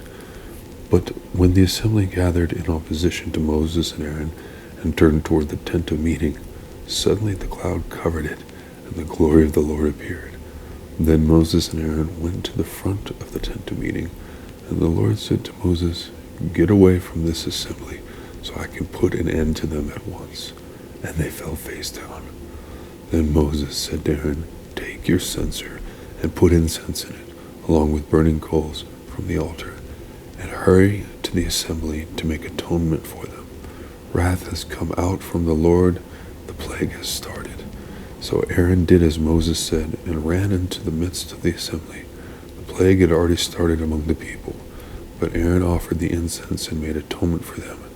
He stood between the living and the dead, and the plague stopped. But 14,700 people died from the plague, in addition to those who had died because of Korah. Then Aaron returned to Moses at the entrance to the tent of meeting, for the plague had stopped. Chapter 17. The Lord said to Moses, "Speak to the Israelites, and get 12 staffs from them, one from the leader of each of their ancestral tribes. Write the name of each man on his staff. On the staff of Levi write Aaron's name, for there must be one staff for the head of each ancestral tribe. Place them in the tent of meeting in front of the ark of the covenant law, where I meet with you. The staff belonging to the man I choose will sprout, and I will rid myself of this constant grumbling against you by the Israelites."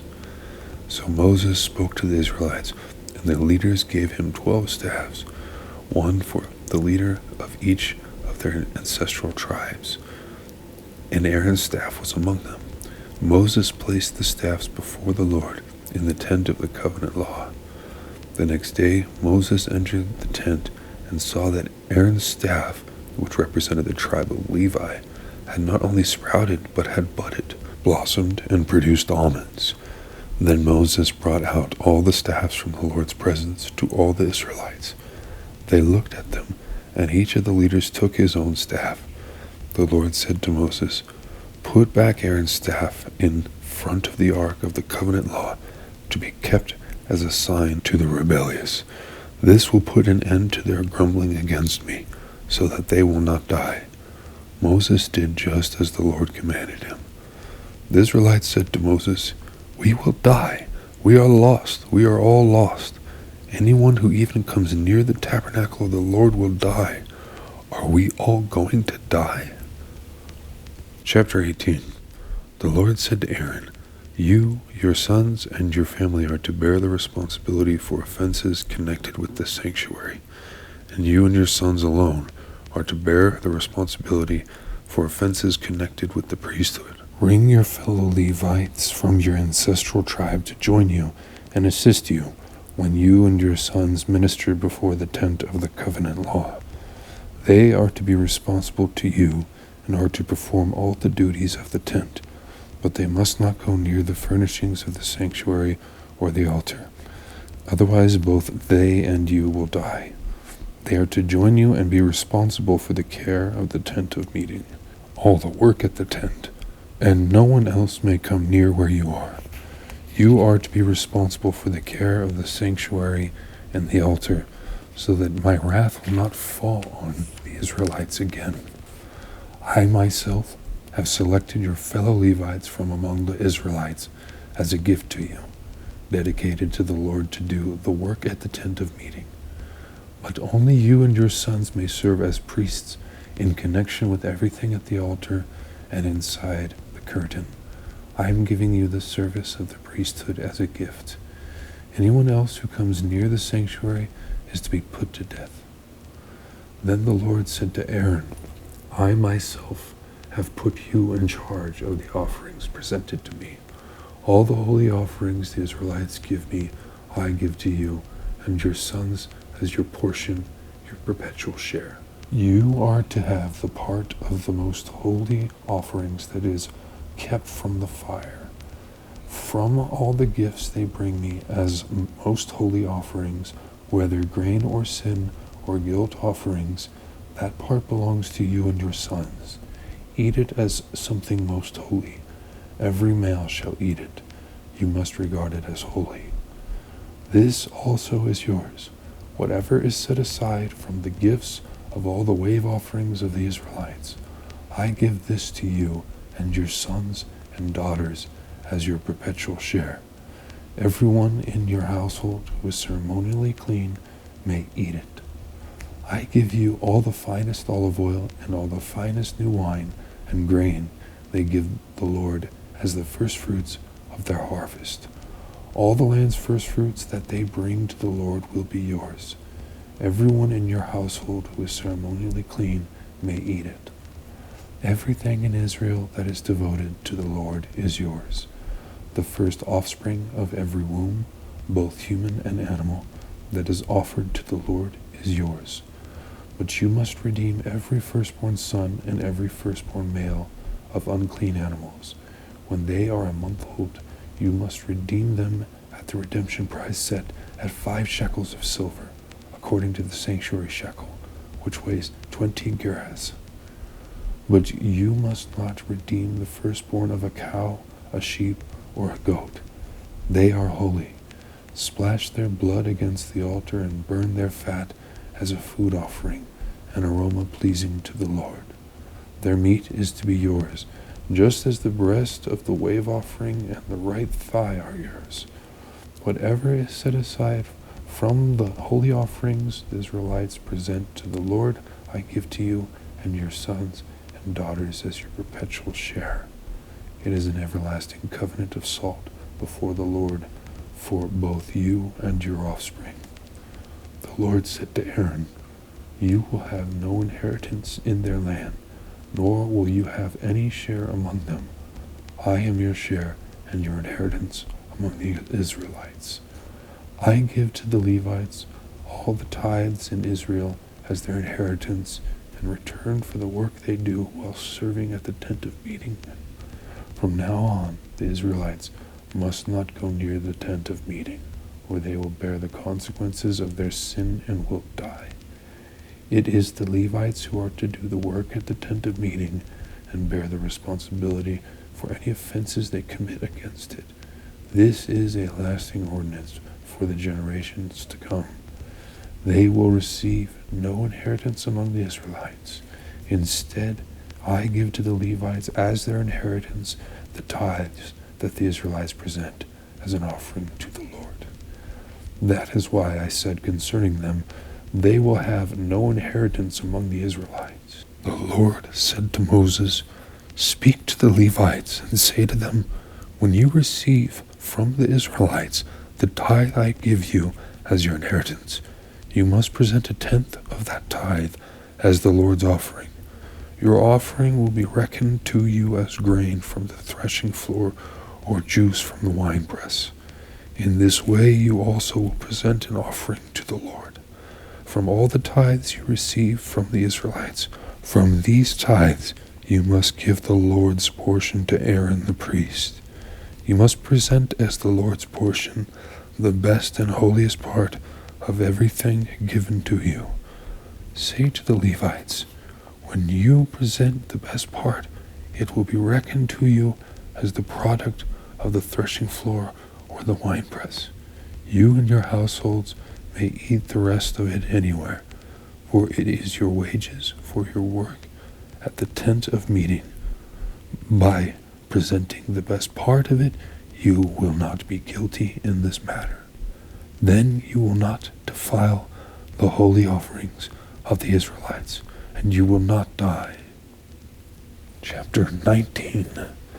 The Lord said to Moses and Aaron, this is a requirement of the law that the Lord has commanded. Tell the Israelites to bring you a red heifer, without defect or blemish, that has never been under a yoke. Give it to Eleazar the priest. It is to be taken outside the camp and slaughtered in his presence. Then Eleazar the priest is to take some of its blood on his finger and sprinkle it 7 times toward the front of the tent of meeting. While he watches, the heifer is to be burned, its hide, flesh, blood, and intestines. The priest is to take some cedar wood, hyssop, and scarlet wool, and throw them onto the burning heifer. After that, the priest must wash his clothes and bathe himself with water. He may then come into the camp, but he will be ceremonially unclean till evening. The man who burns it must also wash his clothes and bathe with water, and he too will be unclean till evening. A man who is clean shall gather up the ashes of the heifer and put them in a ceremonially clean place outside the camp. They are to be kept by the Israelite community for use in the water of cleansing. It is for purification from sin. The man who gathers up the ashes of the heifer must also wash his clothes, and he too will be unclean till evening.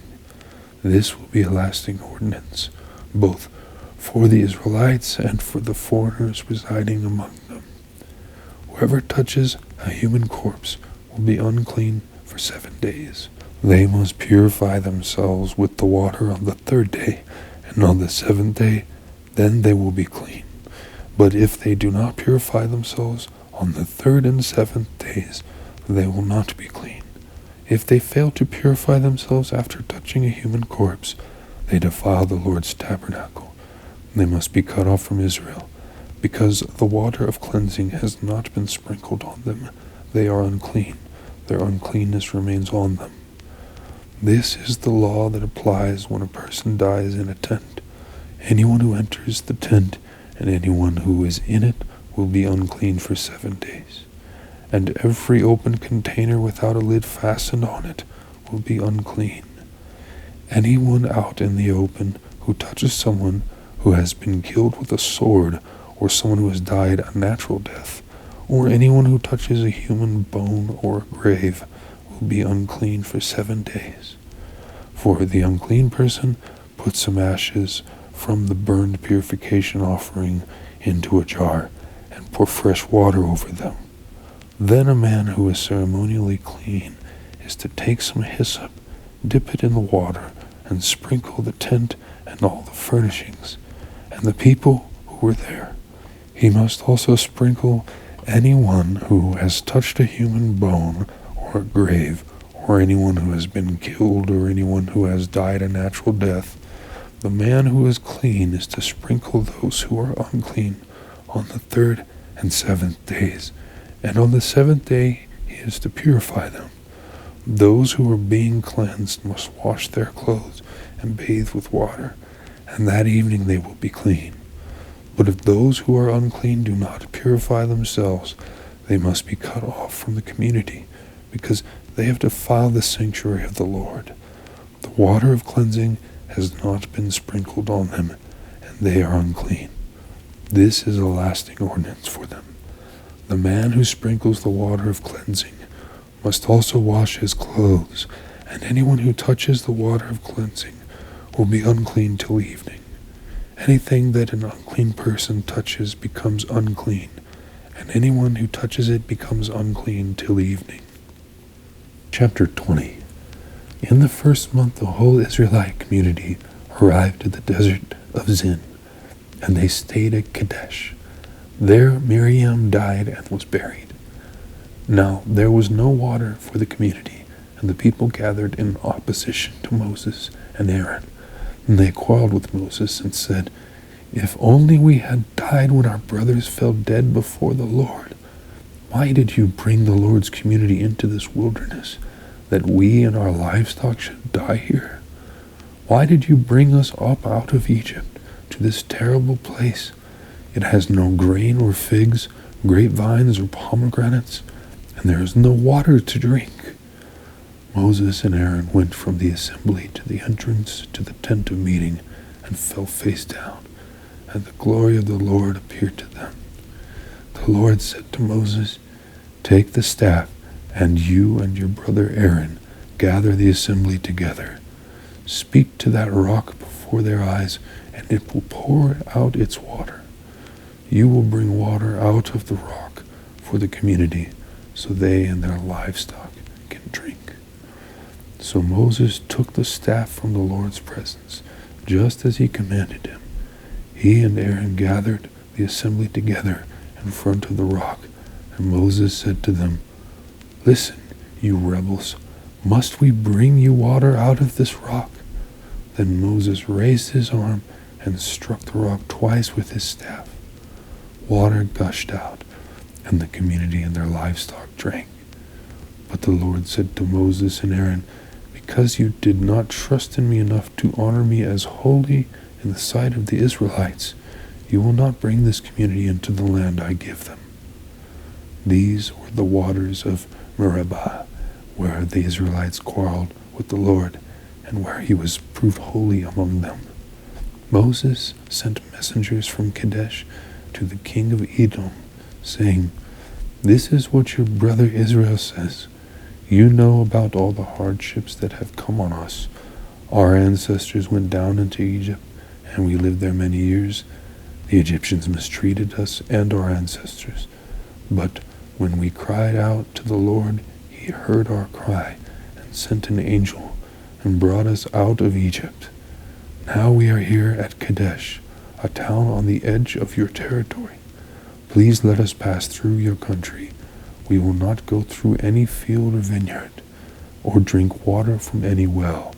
We will travel along the king's highway, and not turn to the right or to the left until we have passed through your territory." But Edom answered, "You may not pass through here. If you try, we will march out and attack you with the sword." The Israelites replied, "We will go along the main road, and if we or our livestock drink any of your water, we will pay for it. We only want to pass through on foot, nothing else." Again they answered, "You may not pass through." Then Edom came out against them with a large and powerful army. Since Edom refused to let them go through their territory, Israel turned away from them. The whole Israelite community set out from Kadesh and came to Mount Hor. At Mount Hor, near the border of Edom, the Lord said to Moses and Aaron, "Aaron will be gathered to his people. He will not enter the land I give the Israelites, because both of you rebelled against my command at the waters of Meribah. Get Aaron and his son Eleazar and take them up Mount Hor. Remove Aaron's garments and put them on his son Eleazar, for Aaron will be gathered to his people. He will die there." Moses did as the Lord commanded. They went up Mount Hor in the sight of the whole community. Moses removed Aaron's garments and put them on his son Eleazar, and Aaron died there on top of the mountain. Then Moses and Eleazar came down from the mountain, and when the whole community learned that Aaron had died, all the Israelites mourned him for 30 days. Chapter 21. When the Canaanite king of Arad, who lived in Negev, heard that Israel was coming along the road to Athirim, he attacked the Israelites and captured some of them.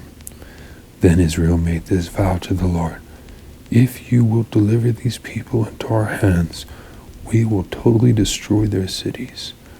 The Lord listened to Israel's plea and gave the Canaanites over to them.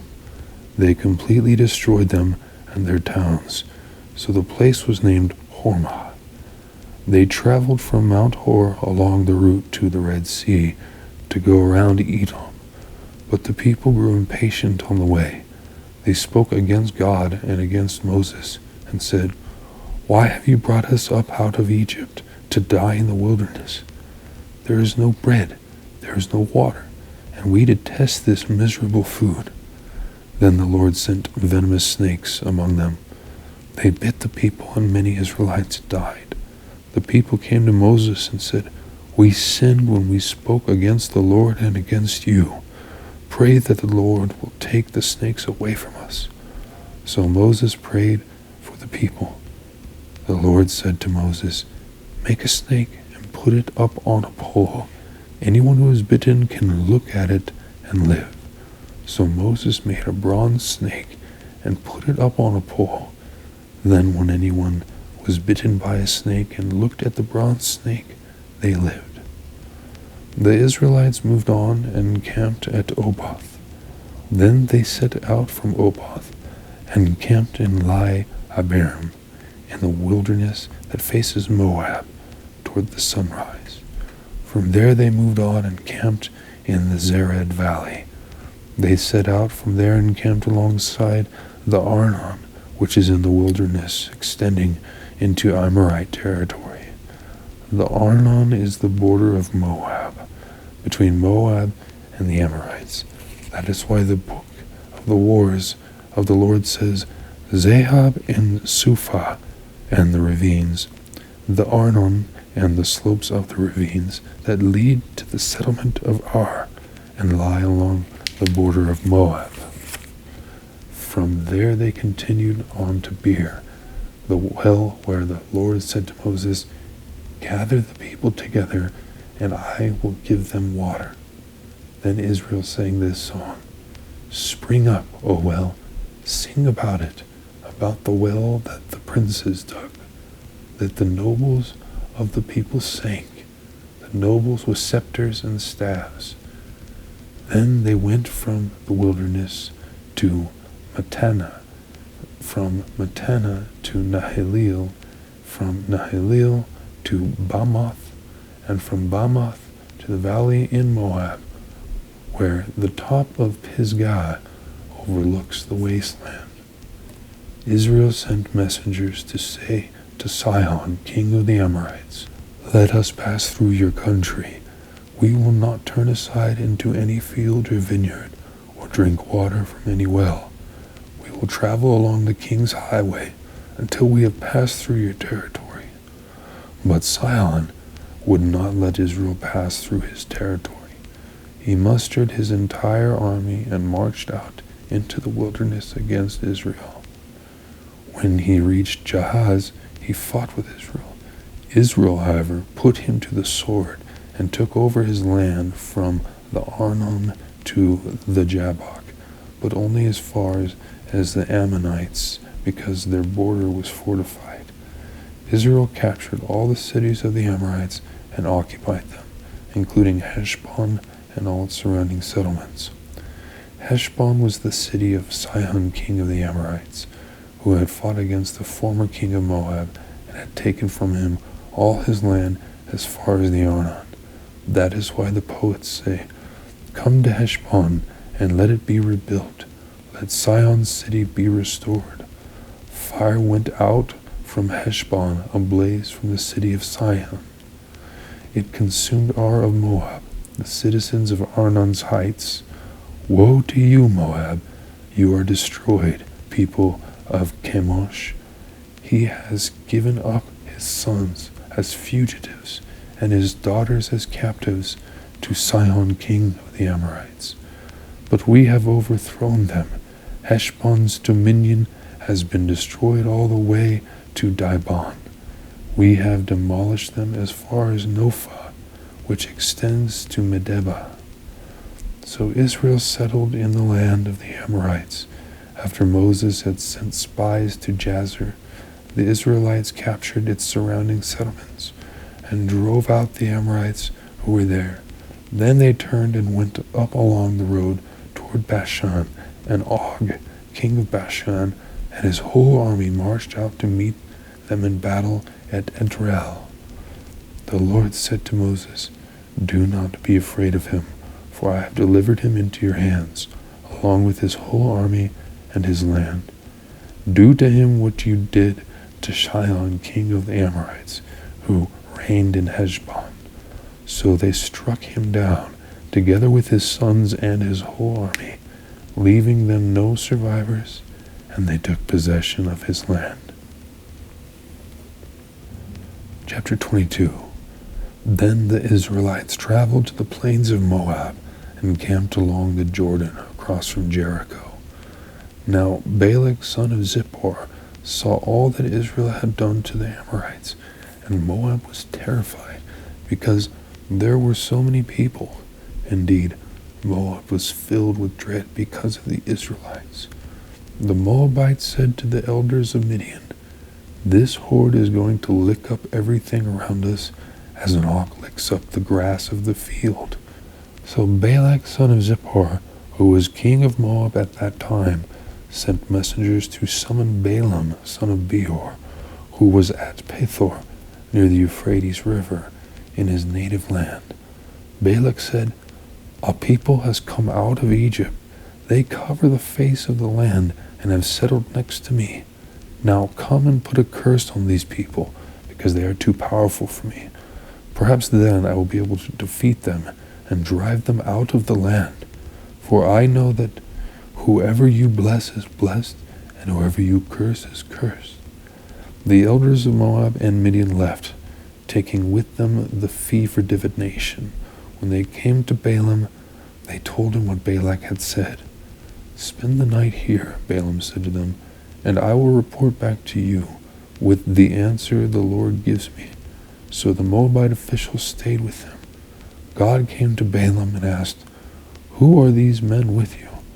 Balaam said to God, "Balak, son of Zippor, king of Moab, sent me this message. A people that has come out of Egypt covers the face of the land. Now come and put a curse on them for me. Perhaps then I will be able to fight them and drive them away." But God said to Balaam, "Do not go with them. You must not put a curse on those people, because they are blessed." The next morning Balaam got up and said to Balak's officials, "Go back to your own country, for the Lord has refused to let me go with you." So the Moabite officials returned to Balak and said, "Balaam refused to come with us." Then Balak sent other officials, more numerous and more distinguished than the first, They came to Balaam and said, "This is what Balak, son of Zippor, says. Do not let anything keep you from coming to me, because I will reward you handsomely and do whatever you say. Come and put a curse on the people for me." But Balaam answered them, "Even if Balak gave me all the silver and gold in his palace, I could not do anything great or small to go beyond the command of the Lord my God. Now spend the night here so that I can find out what else the Lord will tell me." That night God came to Balaam and said, "Since these men have come to summon you, go with them, but do only what I tell you." Balaam got up in the morning, saddled his donkey, and went with Moabite officials. But God was very angry when he went, and the angel of the Lord stood in the road to oppose him. Balaam was riding on his donkey, and his 2 servants were with him. When the donkey saw the angel of the Lord standing in the road with a drawn sword in his hand, it turned off the road into a field. Balaam beat it to get it back on the road. Then the angel of the Lord stood in a narrow path through the vineyards, with walls on both sides. When the donkey saw the angel of the Lord, it pressed close to the wall, crushing Balaam's foot against it. So he beat the donkey again.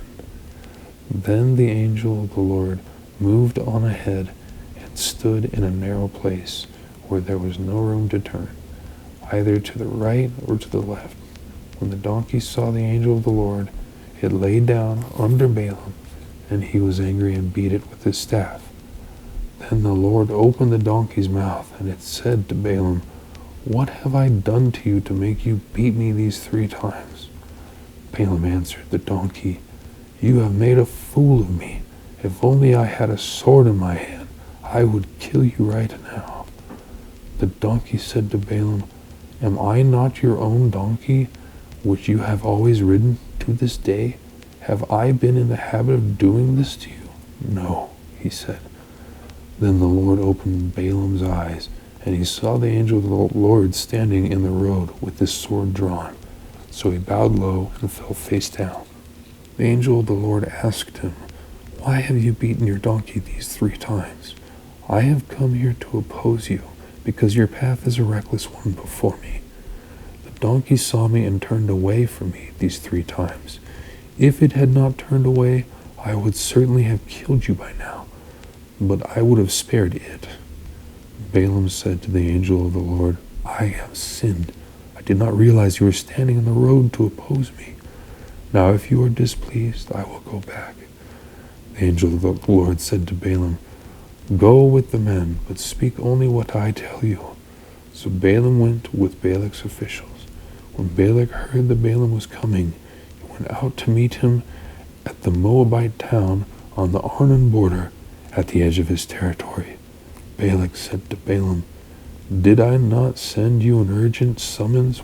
Why didn't you come to me? Am I really not able to reward you?" "Well, I have come to you now," Balaam replied, "but I can't say whatever I please. I must speak only what God puts in my mouth." Then Balaam went with Balak to Kiriath-Huzoth. Balak sacrificed cattle and sheep and gave some to Balaam, and the officials who were with him. The next morning Balak took Balaam up to Bamoth-Baal, and from there he could see the outskirts of the Israelite camp. Chapter 23. Balaam said, "Build me 7 altars here, and prepare 7 bulls and 7 rams for me." Balak did as Balaam said, and the 2 of them offered a bull and a ram on each altar. Then Balaam said to Balak, "Stay here beside your offering while I go aside. Perhaps the Lord will come to meet with me. Whatever he reveals to me, I will tell you." Then he went off to a barren height. God met with him, and Balaam said, "I have prepared 7 altars, and on each altar I have offered a bull and a ram." The Lord put a word in Balaam's mouth and said, "Go back to Balak and give him this word." So he went back to him and found him standing beside his offering with all the Moabite officials. Then Balaam spoke his message. Balak brought me from Aram, the king of Moab, from the eastern mountains. Come, he said, curse Jacob for me. Come, denounce Israel. How can I curse those whom God has not cursed? How can I denounce those whom the Lord has not denounced? From the rocky peaks I see them, from the heights I view them. I see a people who live apart and do not consider themselves one of the nations.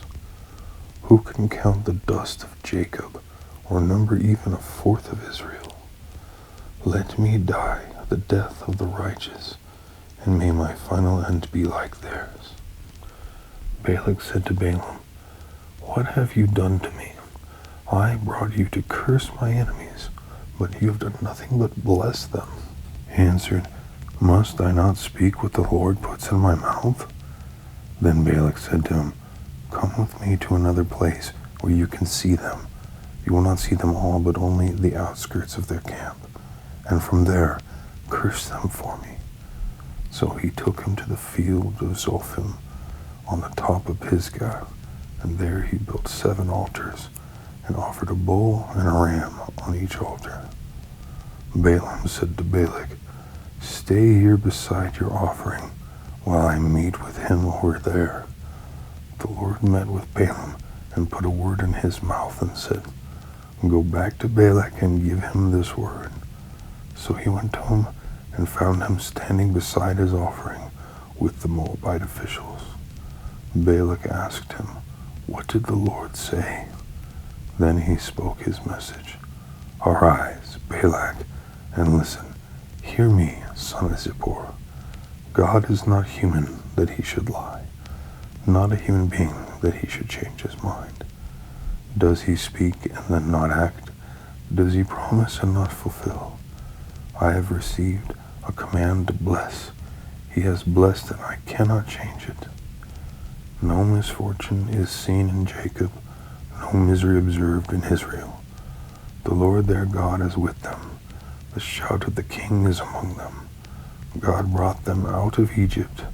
They have the strength of a wild ox. There is no divination against Jacob, no evil omens against Israel. It will now be said of Jacob and of Israel, See what God has done. The people rise like a lioness. They rouse themselves like a lion that does not rest till it devours its prey and drinks the blood of its victims. Then Balak said to Balaam, Neither curse them at all nor bless them at all. Balaam answered, Did I not tell you I must do whatever the Lord says? Then Balak said to Balaam, Come, let me take you to another place. Perhaps it will please God to let you curse them for me from there. And Balak took Balaam to the top of Peor, overlooking the wasteland. Balaam said, Build me 7 altars here, and prepare 7 bulls and 7 rams for me. Balak did as Balaam had said, and offered a bull and a ram on each altar. Chapter 24. Now, when Balaam saw that it pleased the Lord to bless Israel, he did not resort to divination as at other times, but turned his face toward the wilderness. When Balaam looked out and saw Israel encamped tribe by tribe, the Spirit of God came on him, and he spoke his message. The prophecy of Balaam, son of Beor, the prophecy of one whose eye sees clearly, the prophecy of one who hears the words of God, who sees a vision from the Almighty, who falls prostrate, and whose eyes are opened. How beautiful are your tents, Jacob, your dwelling places, Israel. Like valleys they spread out, like gardens beside a river, like aloes planted by the Lord, like cedars beside the waters. Water will flow from their buckets. Their seed will have abundant water. Their king will be greater than Agag. Their kingdom will be exalted. God brought them out of Egypt. They have the strength of a wild ox. They devour hostile nations and break their bones in pieces, and their arrows they pierce them. Like a lion they crouch and lie down, like a lioness, who dares to rouse them? May those who bless you be blessed, and those who curse you be cursed. Then Balak's anger burned against Balaam. He struck his hands together and said to him, I summon you to curse my enemies, but you have blessed them these 3 times. Now leave at once and go home. I said I would reward you handsomely, but the Lord has kept you from being rewarded. Balaam answered Balak, Did I not tell the messengers you sent me? Even if Balak gave me all the silver and gold in his palace, I could not do anything of my own accord, good or bad, to go beyond the command of the Lord. And I must say only what the Lord says. Now I am going back to my people, but come, let me warn you of what this people will do to your people in days to come. Then he spoke his message, the prophecy of Balaam son of Beor, the prophecy of one whose eye sees clearly, the prophecy of one who hears the words of God, who has knowledge from the Most High, who sees a vision from the Almighty, who falls prostrate, and whose eyes are open. I see him, but not now. I behold him, but not near. A star will come out of Jacob. A scepter will rise out of Israel. He will crush the foreheads of Moab. The skulls of all the people of Sheth Edom will be conquered. Seir, his enemy, will be conquered, but Israel will grow strong. A ruler will come out of Jacob and destroy the survivors of the city. Then Balaam saw Amalek and spoke his message. Amalek was first among the nations, but their end will be utter destruction. Then he saw the Kenites and spoke his message. Your dwelling place is secure. Your nest is set in a rock. Yet you, Kenites, will be destroyed when Ashur takes you captive. Then he spoke his message. Alas, who can live when God does this? Ships will come from the shores of Cyprus. They will subdue Ashur and Eber, but they too will come to ruin.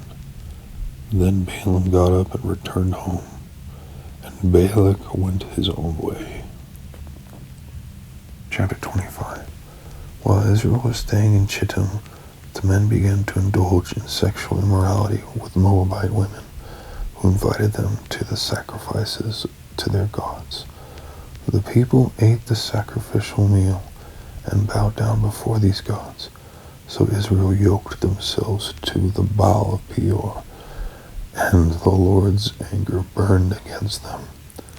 The Lord said to Moses, Take all the leaders of these people, kill them and expose them in broad daylight before the Lord, so that the Lord's fierce anger may turn away from Israel. So Moses said to Israel's judges, Each of you must put to death those of your people who have yoked themselves to the Baal of Peor. Then an Israelite man brought into the camp a Midianite woman, right before the eyes of Moses and the whole assembly of Israel, while they were weeping at the entrance to the tent of meeting. When Phinehas, son of Eleazar, the son of Aaron, the priest, saw this, he left the assembly, took a spear in his hand, and followed the Israelite into the tent. He drove the spear into both of them, right through the Israelite man and into the woman's stomach. Then the plague against the Israelites was stopped, but those who died in the plague numbered 24,000. The Lord said to Moses, Phinehas, son of Eleazar, the son of Aaron, the priest, has turned my anger away from the Israelites, since he was as zealous for my honor among them as I am. I did not put an end to them in my zeal. Therefore, tell him I am making my covenant of peace with him. He and his descendants will have a covenant of a lasting priesthood, because he was zealous for the honor of his God and made atonement for the Israelites. The name of the Israelite who was killed with the Midianite woman was Zimri, son of Salu, the leader of the Simeonite family. And the name of the Midianite woman who was put to death was Cozbi, daughter of Zur, a tribal chief of the Midianite family. The Lord said to Moses, "Treat the Midianites as enemies and kill them. They treated you as enemies when they deceived you in the Peor incident involving the sister Cozbi, the daughter of the Midianite leader, the woman who was killed when the plague came as a result of that incident." Chapter 26. After the plague, the Lord said to Moses and Eleazar, son of Aaron the priest, "Take a census of the whole Israelite community by families, all those 20 years old or more who are able to serve in the army of Israel." So on the plains of Moab, by the Jordan across from Jericho, Moses and Eleazar the priest spoke with them and said, "Take a census of the men 20 years old or more, as the Lord commanded Moses." These were the Israelites who came out of Egypt. The descendants of Reuben, the firstborn son of Israel, were through Hanok, the Hanokite clan, through Palu, the Paluite clan, through Hezron, the Hezronite clan, through Carmi, the Carmite clan. These were the clans of Reuben. Those numbered were 43,730. The son of Palu was Eliab, and the sons of Eliab were Nemuel, Dathan, and Abiram. The same Dathan and Abiram were the community officials who rebelled against Moses and Aaron and were among Korah's followers when they rebelled against the Lord. The earth opened its mouth and swallowed them along with Korah, whose followers died when the fire devoured the 250 men, and they served as a warning sight. The line of Korah, however, did not die out. The descendants of Simeon by their clans were through Nemuel, the Nemuelite clan, through Jamin, the Jaminite clan, through Jachin, the Jachinite clan, through Zerah, the Zerahite clan, through Shaul, the Shaulite clan. These were the clans of Simeon. Those numbered were 22,200. The descendants of Gad by their clans were through Zephon, the Zephonite clan, through Haggi, the Haggite clan, through Shuni, the Shunite clan, through Osni, the Osnite clan, through Eri, the Erite clan, through Erodi, the Erodite clan, through Areli, the Arelite clan. These were the clans of Gad. Those numbered were 40,500. Er and Onan were sons of Judah, but they died in Canaan. The descendants of Judah by their clans were through Shelah, the Shelonite clan, through Perez, the Perezite clan, through Zerah, the Zerahite clan. The descendants of Perez were through Hezron, the Hezronite clan, through Hamul, the Hamulite clan. These were the clans of Judah. Those numbered were 76,500. The descendants of Issachar by their clans were through Tola, the Tolalite clan, through Puah, the Puite clan, through Jeshub, the Jeshubite clan, through Shimron, the Shimonite clan. These were the clans of Issachar. Those numbered were 64,300. The descendants of Zebulun by their clans were through Sered, the Seredite clan, through Elon, the Elonite clan, through Jechleel, the Jechleel clan. These were the clans of Zebulun. Those numbered were 60,500. The descendants of Joseph by their clans through Manasseh and Ephraim were the descendants of Manasseh through Machir and the Machirite clan. Machir was the father of Gilead, through Gilead, the Gileadite clan. These were the descendants of Gilead. Through Iezer, the Iezerite clan. Through Helek, the Helekite clan. Through Azrael, the Azraelite clan. Through Shechem, the Shechemite clan. Through Shemida, the Shemidite clan. Through Hepher, the Hepherite clan. Zelophehad, son of Hepher, had no sons. He had only daughters, whose names were Mahlah, Noah, Hoglah, Milcah, and Tirzah. These were the clans of Manasseh. Those numbered were 50,700. These were the descendants of Ephraim by their clans. Through Shethelah, the Shethelahite clan. Through Becher, the Becherite clan. Through Tahan, the Tahanite clan. These were the descendants of Shethelah. Through Eran, the Eranite clan. These were the clans of Ephraim. Those numbered were 32,500. These were the descendants of Joseph by their clans. The descendants of Benjamin by their clans were through Bela, the Belite clan. Through Ashbel, the Ashbelite clan. Through Ahiram, the Ahiramite clan. Through Shepham, the Shephamite clan. Through Hupham, the Huphamite clan. The descendants of Bela through Ard and Naaman were through Ard, the Ardite clan. Through Naaman, the Naamite clan. These were the clans of Benjamin. Those numbered were 45,600. These were the descendants of Dan by their clans. Through Shahum, the Shahumite clan. These were the clans of Dan. All of them were Shamuelite clans, and those numbered were 64,400. The descendants of Asher by their clans were through Imnah, the Imnite clan. Through Ishvi, the Ishvite clan. Through Beriah, the Berlite clan. Through the descendants of Beriah. Through Heber, the Hebrite clan. Through Malchiel, the Malchielite clan. Asher had a daughter named Sarah. These were the clans of Asher. Those numbered were 53,400. The descendants of Naphtali by their clans were through Jehaziel, the Jehazielite clan. Through Gunai, the Gunai clan. Through Jezer, the Jezerite clan. Through Shillem, the Shillemite clan.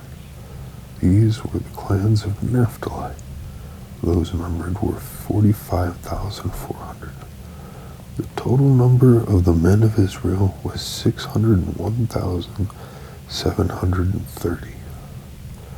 The Lord said to Moses, "This land is to be allotted to them as an inheritance based on the number of names. To a larger group give a larger inheritance, and to a smaller group a smaller one. Each is to receive its inheritance according to the number of those listed. Be sure that the land is distributed by lot. What each group inherits will be according to the names for its ancestral tribe. Each inheritance is to be distributed by lot among the larger and smaller groups. These were the Levites who were counted by their clans. Through Gershon, the Gershonite clan. Through Kohath, the Kohathite clan. Through Merari, the Merarite clan.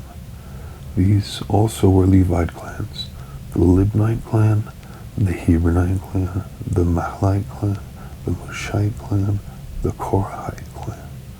Kohath was the forefather of Amram.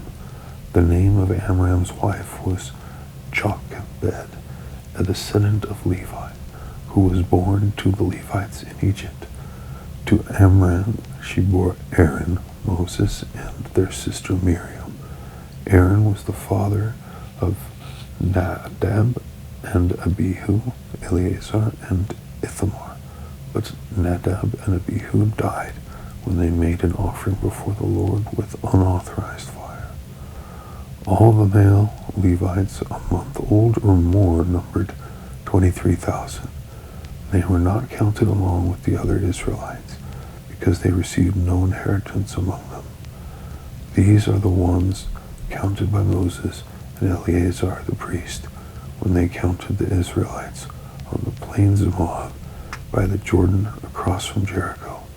Not one of them was among those counted by Moses and Aaron the priest, when they counted the Israelites in the desert of Sinai. For the Lord had told those Israelites they would surely die in the wilderness, and not one of them was left except Caleb, son of Jephunneh, and Joshua, son of Nun. Chapter 27. The daughters of Zelophehad, son of Hepher, the son of Gilead, the son of Machir, the son of Manasseh, belonged to the clans of Manasseh, son of Joseph. The names of the daughters were Mahlah, Noah, Hoglah, Mklah, and Tirzah. They came forward and stood before Moses, Eleazar the priest, the leaders and the whole assembly at the entrance to the tent of meeting, and said, Our father died in the wilderness. He was not among Korah's followers, who banded together against the Lord, but he died for his own sin and left no sons. Why should our father's name disappear from his clan because he had no son? Give us property among our father's relatives. So Moses brought their case before the Lord, and the Lord said to him, What Zelophehad's daughters are saying is right. You must certainly give them property as an inheritance among their father's relatives, and give their father's inheritance to them. Say to the Israelites, If a man dies and leaves no son, give his inheritance to his daughter. If he has no daughter, give his inheritance to his brothers. If he has no brothers, give his inheritance to his father's brothers. If his father had no brothers, give his inheritance to the nearest relative in his clan, that he may possess it. This is to have the force of law for the Israelites, as the Lord commanded Moses. The Lord said to Moses, Go up this mountain in the Abarim range, and see the land I have given the Israelites. After you see it, you too will be gathered to your people, as your brother Aaron was. For when the community rebelled at the waters in the desert of Zin, both of you disobeyed my command to honor me as holy before their eyes. These were the waters of Meribah Kadesh and the desert of Zin. Moses said to the Lord, May the Lord, the God who gives breath to all living things, appoint someone over this community to go out and come in before them, one who will lead them out and bring them in, so the Lord's people will not be like sheep without a shepherd.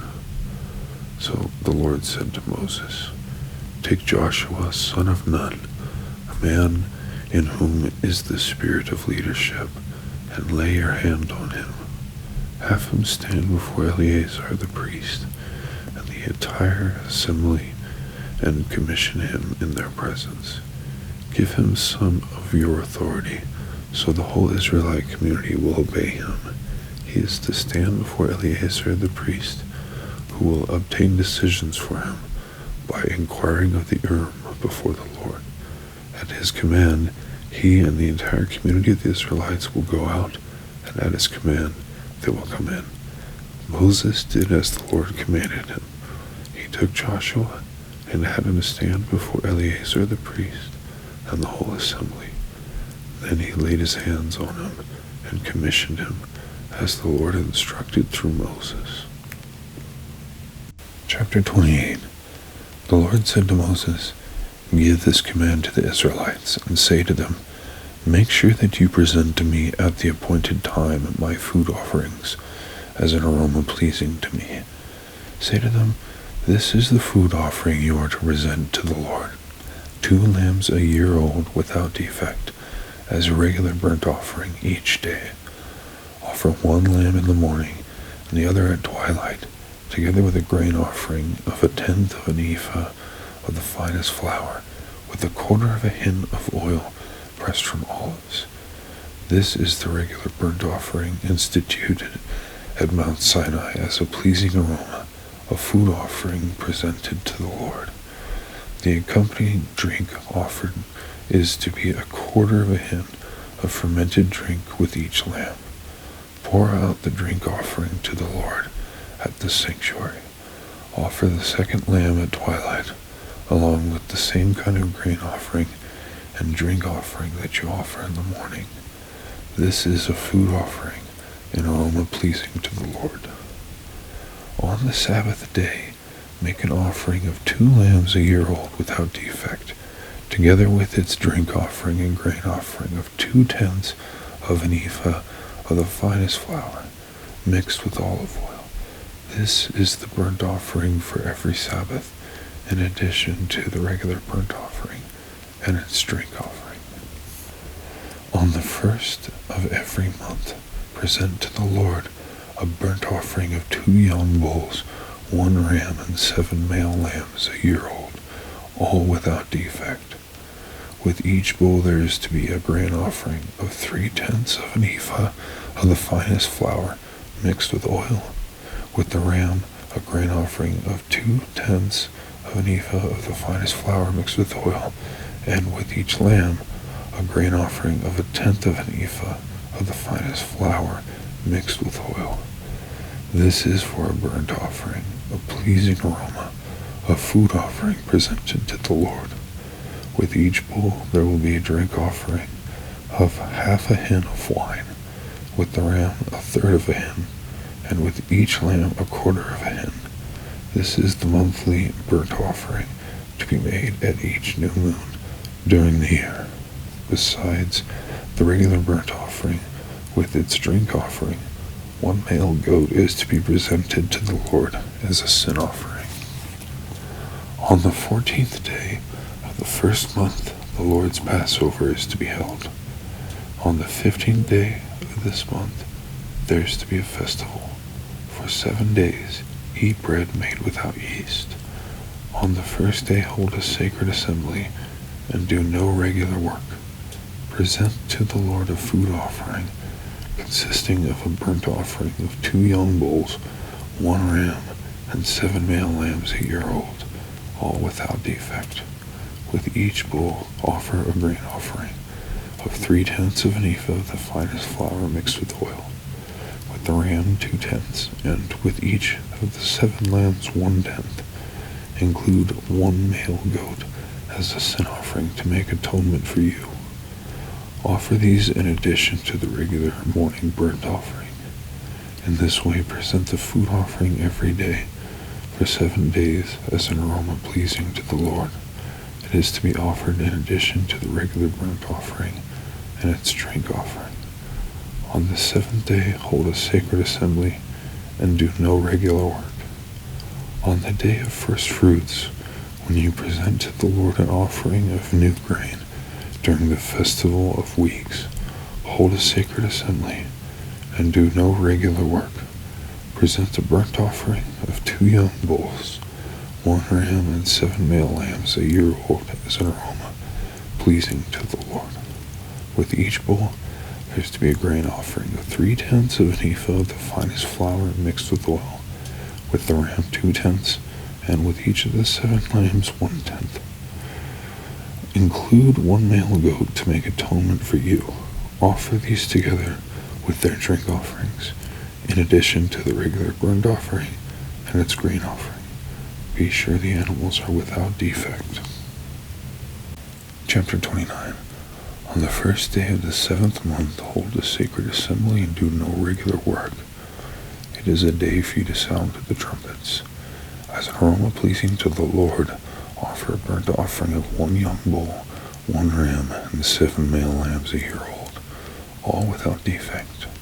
With the bull, offer a grain offering of 3/10 of an ephah of the finest flour mixed with olive oil. With the ram, 2/10, and with each of the 7 lambs, 1/10. Include 1 male goat as a sin offering to make atonement for you. These are in addition to the monthly and daily burnt offerings, with their grain offerings and drink offerings as specified. They are food offerings presented to the Lord, a pleasing aroma. On the 10th day of this 7th month, hold a sacred assembly. You must deny yourselves and do no work.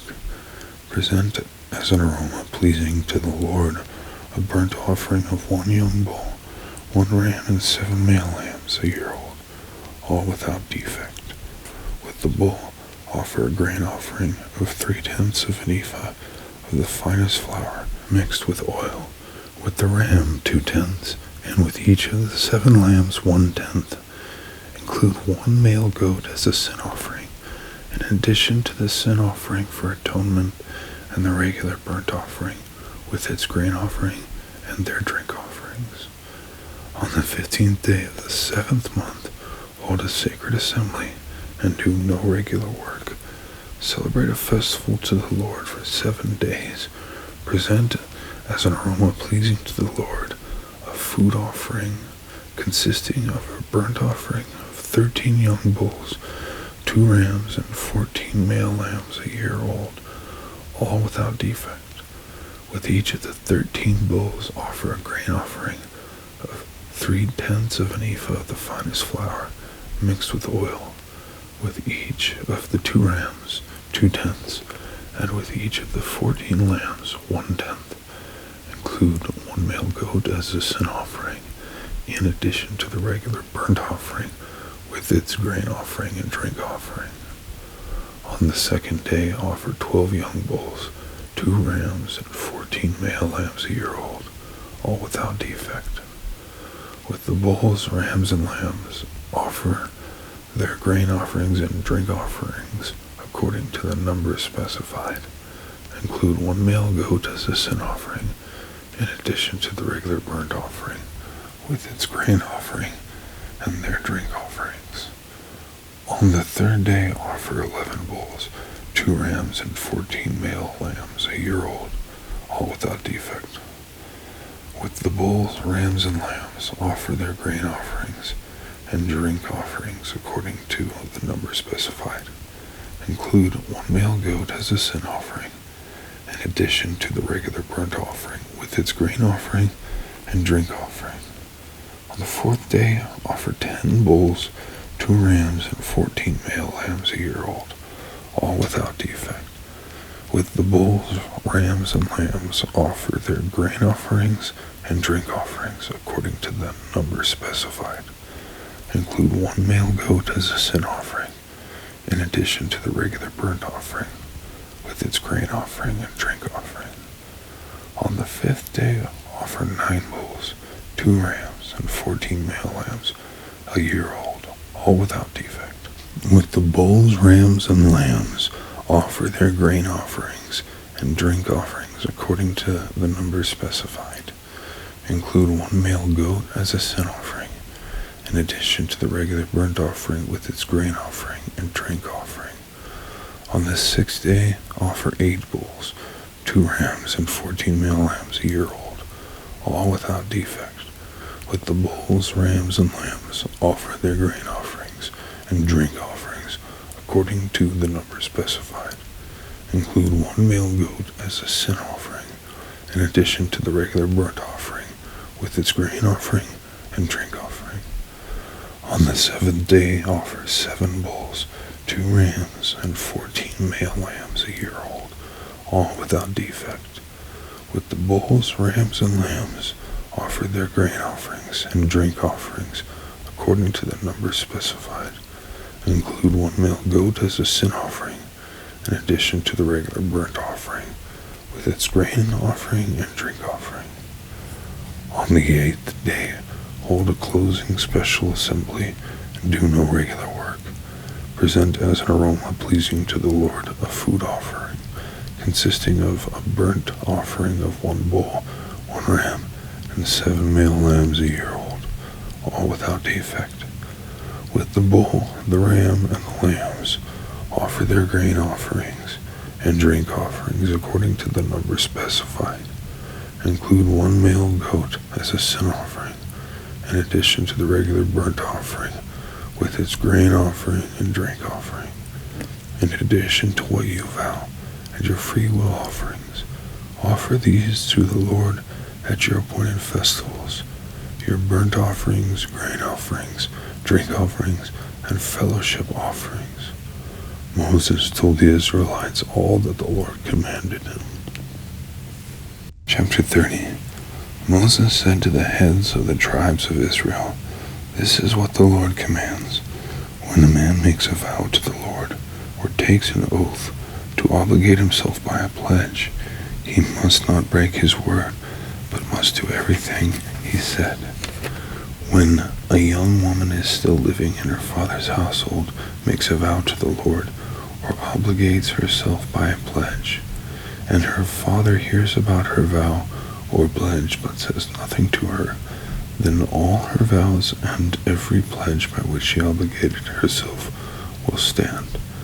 But if her father forbids her when he hears about it, none of her vows or the pledges by which she obligated herself will stand. The Lord will release her because her father has forbidden her.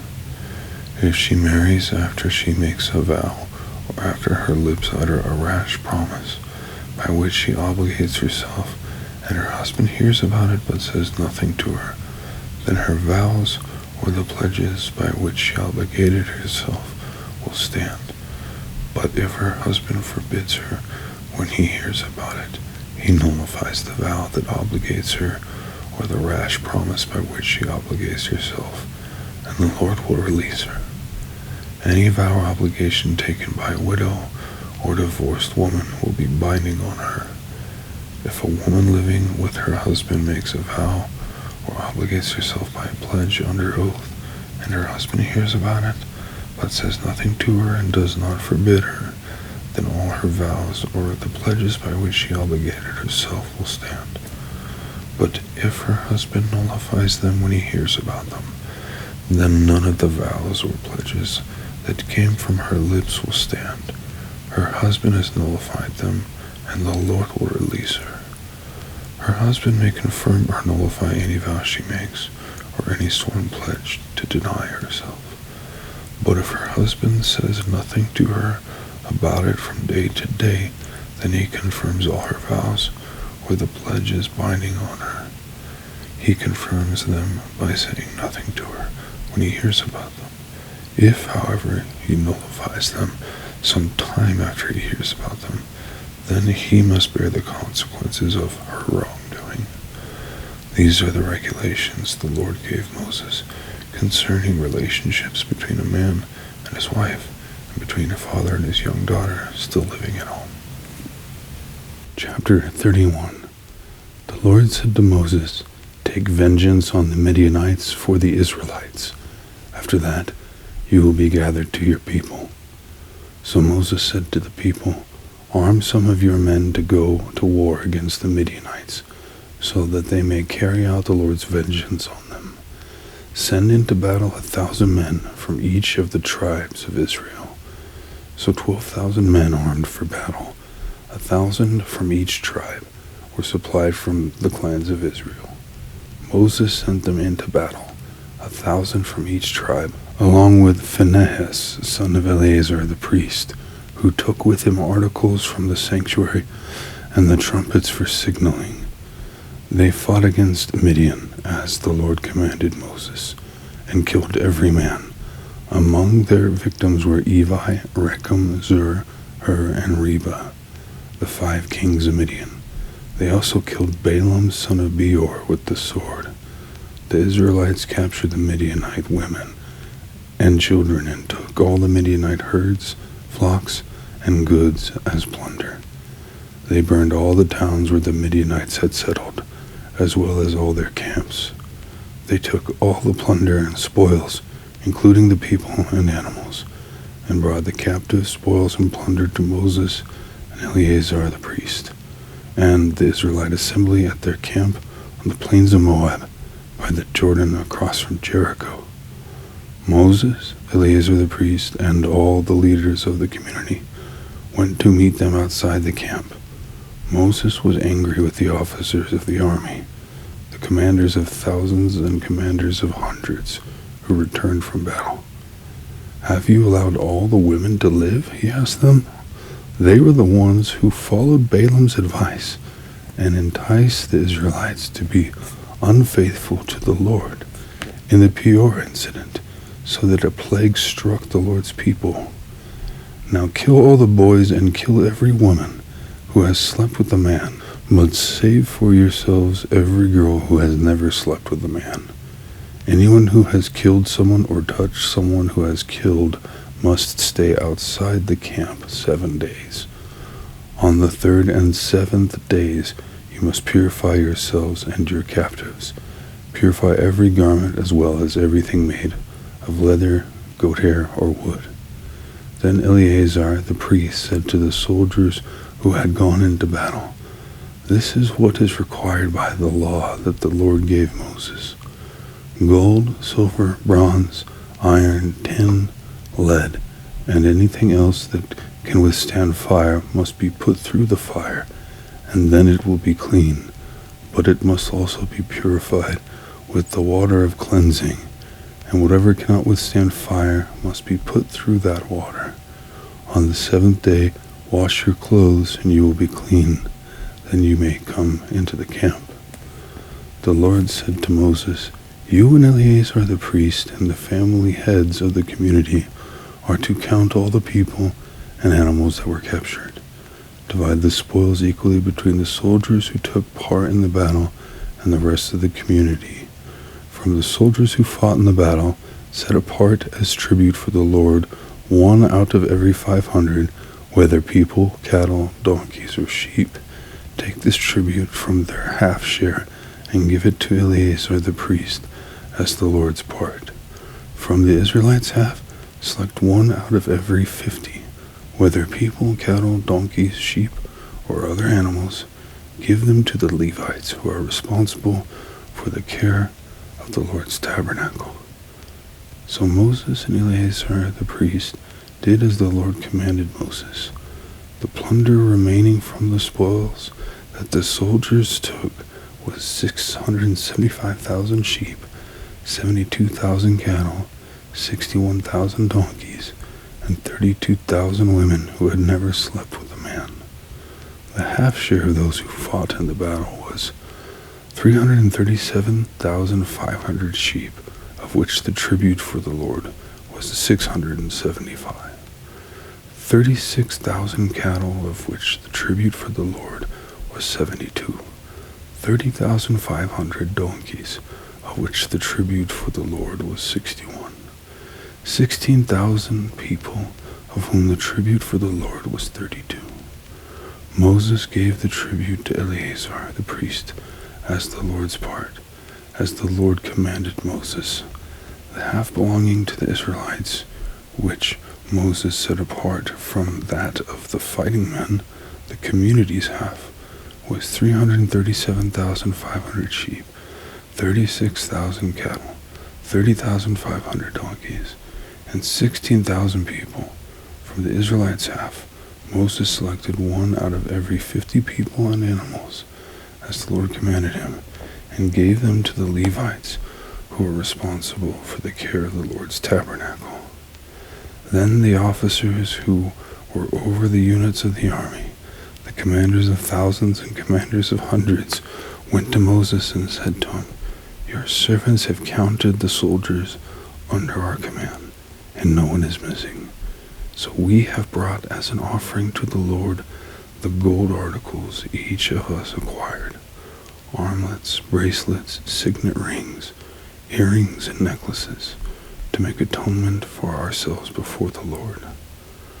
Moses and Eleazar the priest accepted from them the gold, all the crafted articles, all the gold from the commanders of thousands and commanders of hundreds that Moses and Eleazar presented as a gift to the Lord, weighed 16,750 shekels. Each soldier had taken plunder for himself. Moses and Eleazar the priest accepted the gold from the commanders of thousands and commanders of hundreds and brought it into the tent of meeting as a memorial for the Israelites before the Lord. Chapter 32.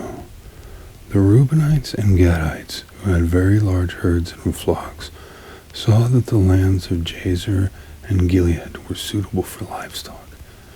So they came to Moses and Eleazar the priest, and to the leaders of the community, and said, Ataroth, Dibon, Jazer, Nimrah, Heshbon, Elealeh, Sebam, Nebo, and Beon. The land the Lord subdued before the people of Israel are suitable for livestock, and your servants have livestock. If we have found favor in your eyes, they said, let this land be given to your servants as our possession. Do not make us cross the Jordan. Moses said to the Gadites and Reubenites, should your fellow Israelites go to war while you sit here? Why do you discourage the Israelites from crossing over into the land the Lord has given them? This is what your fathers did when I sent them from Kadesh Barnea to look over the land. After they went up to the valley of Eshcol and viewed the land, they discouraged the Israelites from entering the land the Lord had given them. The Lord's anger was aroused that day, and he swore this oath. Because they have not followed me wholeheartedly, not one of those who were 20 years old or more when they came up out of Egypt will see the land I promised on oath to Abraham, Isaac, and Jacob. Not one except Caleb, son of Jephunneh the Kenizzite, and Joshua the son of Nun, for they followed the Lord wholeheartedly. The Lord's anger burned against Israel, and he made them wander in the wilderness 40 years, until the whole generation of those who had done evil in his sight was gone. And here you are, a brood of sinners, standing in the place of your fathers, and making the Lord even more angry with Israel. If you turn away from following him, he will again leave all this people in the wilderness, and you will be the cause of their destruction. Then they came up to him and said, we would like to build pens here for our livestock, and cities for our women and children. But we will arm ourselves for battle and go ahead of the Israelites until we have brought them to their place. Meanwhile, our women and children will live in fortified cities for protection from the inhabitants of the land. We will not return to our homes until each of the Israelites has received their inheritance. We will not receive any inheritance with them on the other side of the Jordan, because our inheritance has come to us on the east side of the Jordan. Then Moses said to them, if you will do this, if you will arm yourselves before the Lord for battle, and if all of you who are armed cross over the Jordan before the Lord until he has driven his enemies out before him, then when the land is subdued before the Lord, you may return and be free from your obligation to the Lord and to Israel, and this land will be your possession before the Lord. But if you fail to do this, you will be sinning against the Lord, and you may be sure that your sin will find you out. Build cities for your women and children, and pens for your flocks, but do what you have promised. The Gadites and Reubenites said to Moses, we, your servants, will do as our Lord commands. Our children and wives, our flocks and herds will remain here in the cities of Gilead. But your servants, every man who is armed for battle, will cross over to fight before the Lord, just as our Lord says. Then Moses gave orders about them to Eleazar the priest and Joshua son of Nun, and to the family heads of the Israelite tribes. He said to them, if the Gadites and Reubenites, every man armed for battle, cross over the Jordan with you before the Lord, then when the land is subdued before you, you must give them the land of Gilead as their possession. But if they do not cross over with you armed, they must accept their possession with you in Canaan. The Gadites and Reubenites answered, your servants will do what the Lord has said. We will cross over before the Lord into Canaan armed, but the property we inherit will be on this side of the Jordan. Then Moses gave to the Gadites, the Reubenites, and the half-tribe of Manasseh, son of Joseph, the kingdom of Sihon, king of the Amorites, and the kingdom of Og, king of Bashan, the whole land with its cities and the territory around them. The Gadites built up Dibon, Ataroth, Aroer, Ataroth, Shaphan, Jazer, Jogbehah, Beth Nimrah, and Beth Haran, as fortified cities, and built pens for their flocks. And the Reubenites rebuilt Heshbon, Elealeh, Kiriathaim, as well as Nebo and Baal-Meon. These names were changed. And Sibmah. They gave names to the cities they rebuilt. The descendants of Machir, son of Manasseh, went to Gilead, captured it, and drove out the Amorites who were there. So Moses gave Gilead to the Machirites, the descendants of Manasseh, and they settled there. Jair, a descendant of Manasseh, captured their settlements and called them Havoth Jair, and Nobah captured Canath and its surrounding settlements and called it Nobah after himself. Chapter 33. Here are the stages in the journey of the Israelites when they came out of Egypt by divisions under the leadership of Moses and Aaron. At the Lord's command, Moses recorded the stages in their journey. This is their journey by stages. The Israelites set out from Ramesses on the 15th day of the first month, the day after the Passover. They marched out defiantly in full view of all the Egyptians who were bearing all their firstborn, whom the Lord had struck down among them, for the Lord had brought judgment on their gods. The Israelites left Ramesses and camped at Succoth. They left Succoth and camped at Etham, on the edge of the desert. They left Etham, turned back to Pi-Hahiroth, to the east of Bel-Zephon, and camped near Migdol. They left Pi-Hahiroth and passed through the sea into the desert, and when they had traveled for 3 days in the desert of Etham, they camped at Marah. They left Marah and went to Elim, where there were 12 springs and 70 palm trees, and they camped there. They left Elim and camped by the Red Sea. They left the Red Sea and camped in the desert of Sin. They left the desert of Sin and camped at Dophkah. They left Dophkah and camped at Alush. They left Alush and camped at Rephidim, where there was no water for the people to drink. They left Rephidim and camped in the desert of Sinai. They left the desert of Sinai and camped at Kibroth Hattava. They left Kibroth Hattava and camped at Hazeroth. They left Hazeroth and camped at Rithmah. They left Rithmah and camped at Rimmon Perez. They left Rimmon Perez and camped at Libnah. They left Libnah and camped at Rissah. They left Rissah and camped at Kiliathah. They left Kiliathah and camped at Mount Sephir. They left Mount Sephir and camped at Haradah. They left Haradah and camped at Mechaloth. They left Mechaloth and camped at Tahath. They left Tahath and camped at Terah. They left Terah and camped at Mithkah. They left Mithkah and camped at Hashmonah. They left Hashmonah and camped at Moseroth. They left Moseroth and camped at Benejacan. They left Benejacan and camped at Hor-Haggidgad.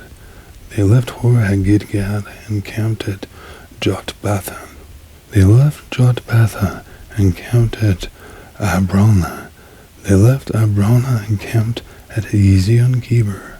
They left Ezion-Geber and camped at Kadesh in the desert of Zin. They left Kadesh and camped at Mount Hor on the border of Edom. At the Lord's command, Aaron the priest went up Mount Hor, where he died, on the first day of the 5th month of the 40th year after the Israelites came out of Egypt. Aaron was 123 years old when he died on Mount Hor. The Canaanite king of Arad, who lived in the Negev of Canaan, heard that the Israelites were coming. They left Mount Hor and camped at Zalamona. They left Zalamona and camped at Punon. They left Punmon and camped at Oboth. They left Oboth and camped at Lai Abiram, on the border of Moab. They left Lai Abiram and camped at Dibon Gad. They left Dibon Gad and camped at Almon Diblathaim. They left Almon Diblathaim and camped in the mountains of Abiram near Nebo. They left the mountains of Abiram and camped on the plains of Moab by the Jordan across from Jericho. There on the plains of Moab they camped along the Jordan from Beth Jeshimoth to Abel Shittim. On the plains of Moab by the Jordan across from Jericho, the Lord said to Moses, "Speak to the Israelites and say to them, when you cross the Jordan into Canaan, drive out all the inhabitants of the land before you, destroy all their carved images and their cast idols, and demolish all their high places. Take possession of the land and settle in it, for I have given you the land to possess. Distribute the land by lot, according to your clans. To a larger group give a larger inheritance, to a smaller group a smaller one. Whatever falls to them by lot will be theirs. Distribute it according to your ancestral tribes. But if you do not drive out the inhabitants of the land, those you allowed to remain will become barbs in your eyes and thorns in your sides. They will give you trouble in the land where you will live, and then I will do to you what I plan to do to them." Chapter 34. The Lord said to Moses, "Command the Israelites and say to them, when you enter Canaan, the land that will be allotted to you as an inheritance is to have these boundaries. Your southern side will include some of the desert of Zin along the border of Edom. Your southern boundary will start in the east from the southern end of the Dead Sea, cross south of Scorpion Pass, continue on to Zin, and go south of Kadesh Barnea. Then it will go to Hazar Adar and over to Asmon, where it will turn, join the Wadi of Egypt, and end at the Mediterranean Sea. Your western boundary will be the coast of the Mediterranean Sea. This will be your boundary of the west. For your northern boundary, run a line from the Mediterranean Sea to Mount Hor, and from Mount Hor to Lebo Hamath. Then the boundary will go to Zedad, continue to Ziphron, and end at Hazar Enan. This will be your boundary on the north. For your eastern boundary, run a line from Hazar Enan to Shepham. The boundary will go down from Shepham to Riblah on the east side of Ain, and continue along the slopes east of the Sea of Galilee.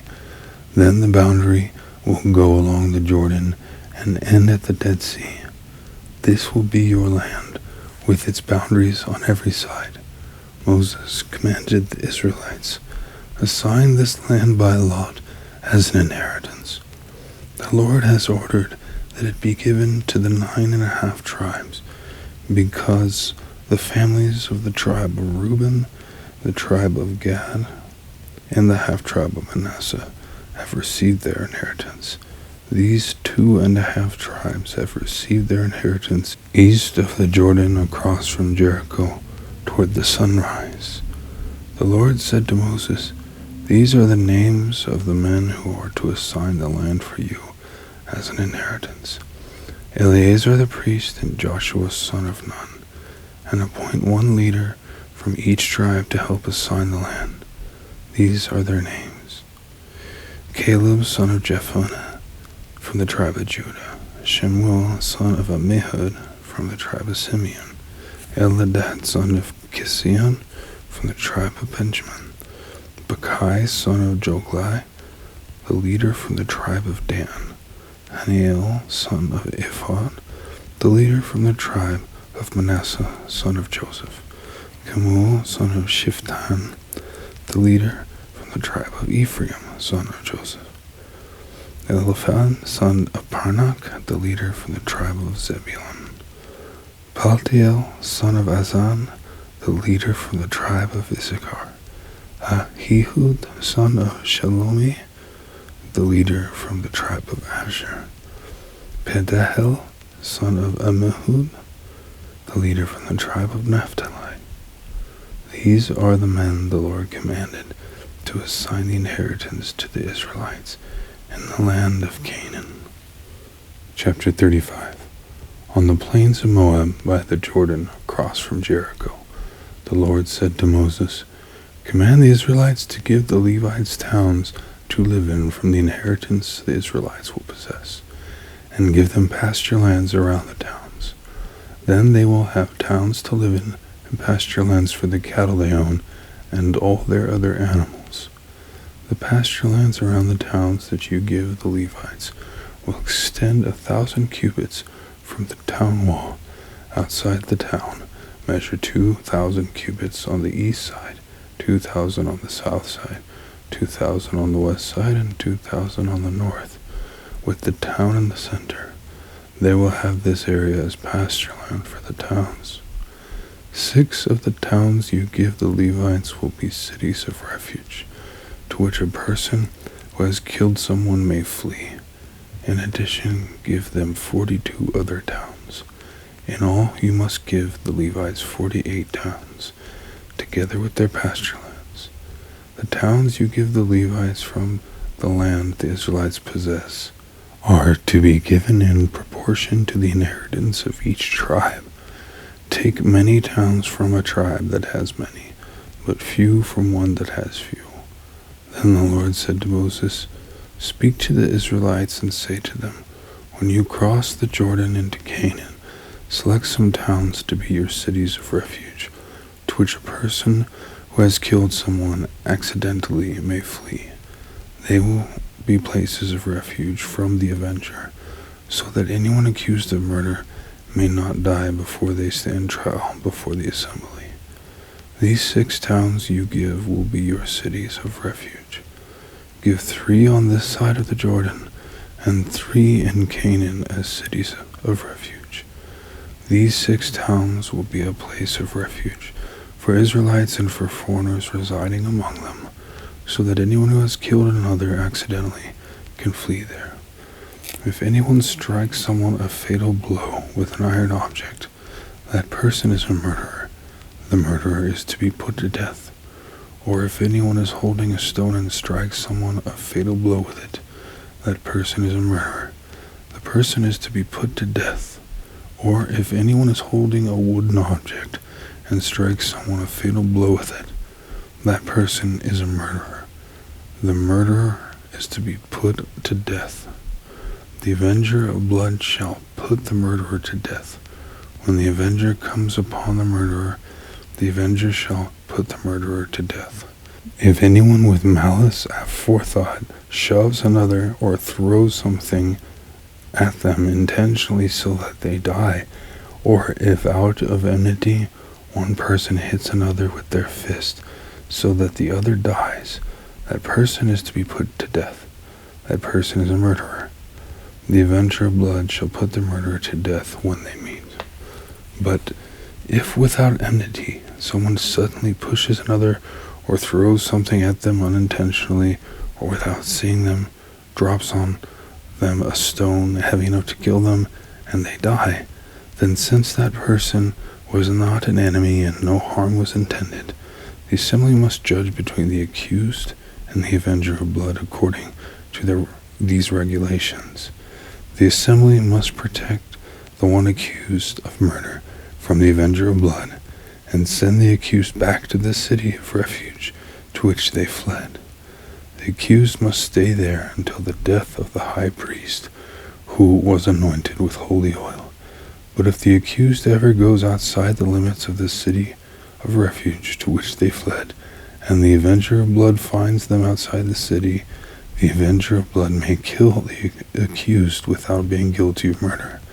The accused must stay in the city of refuge until the death of the high priest. Only after the death of the high priest may they return to their own property.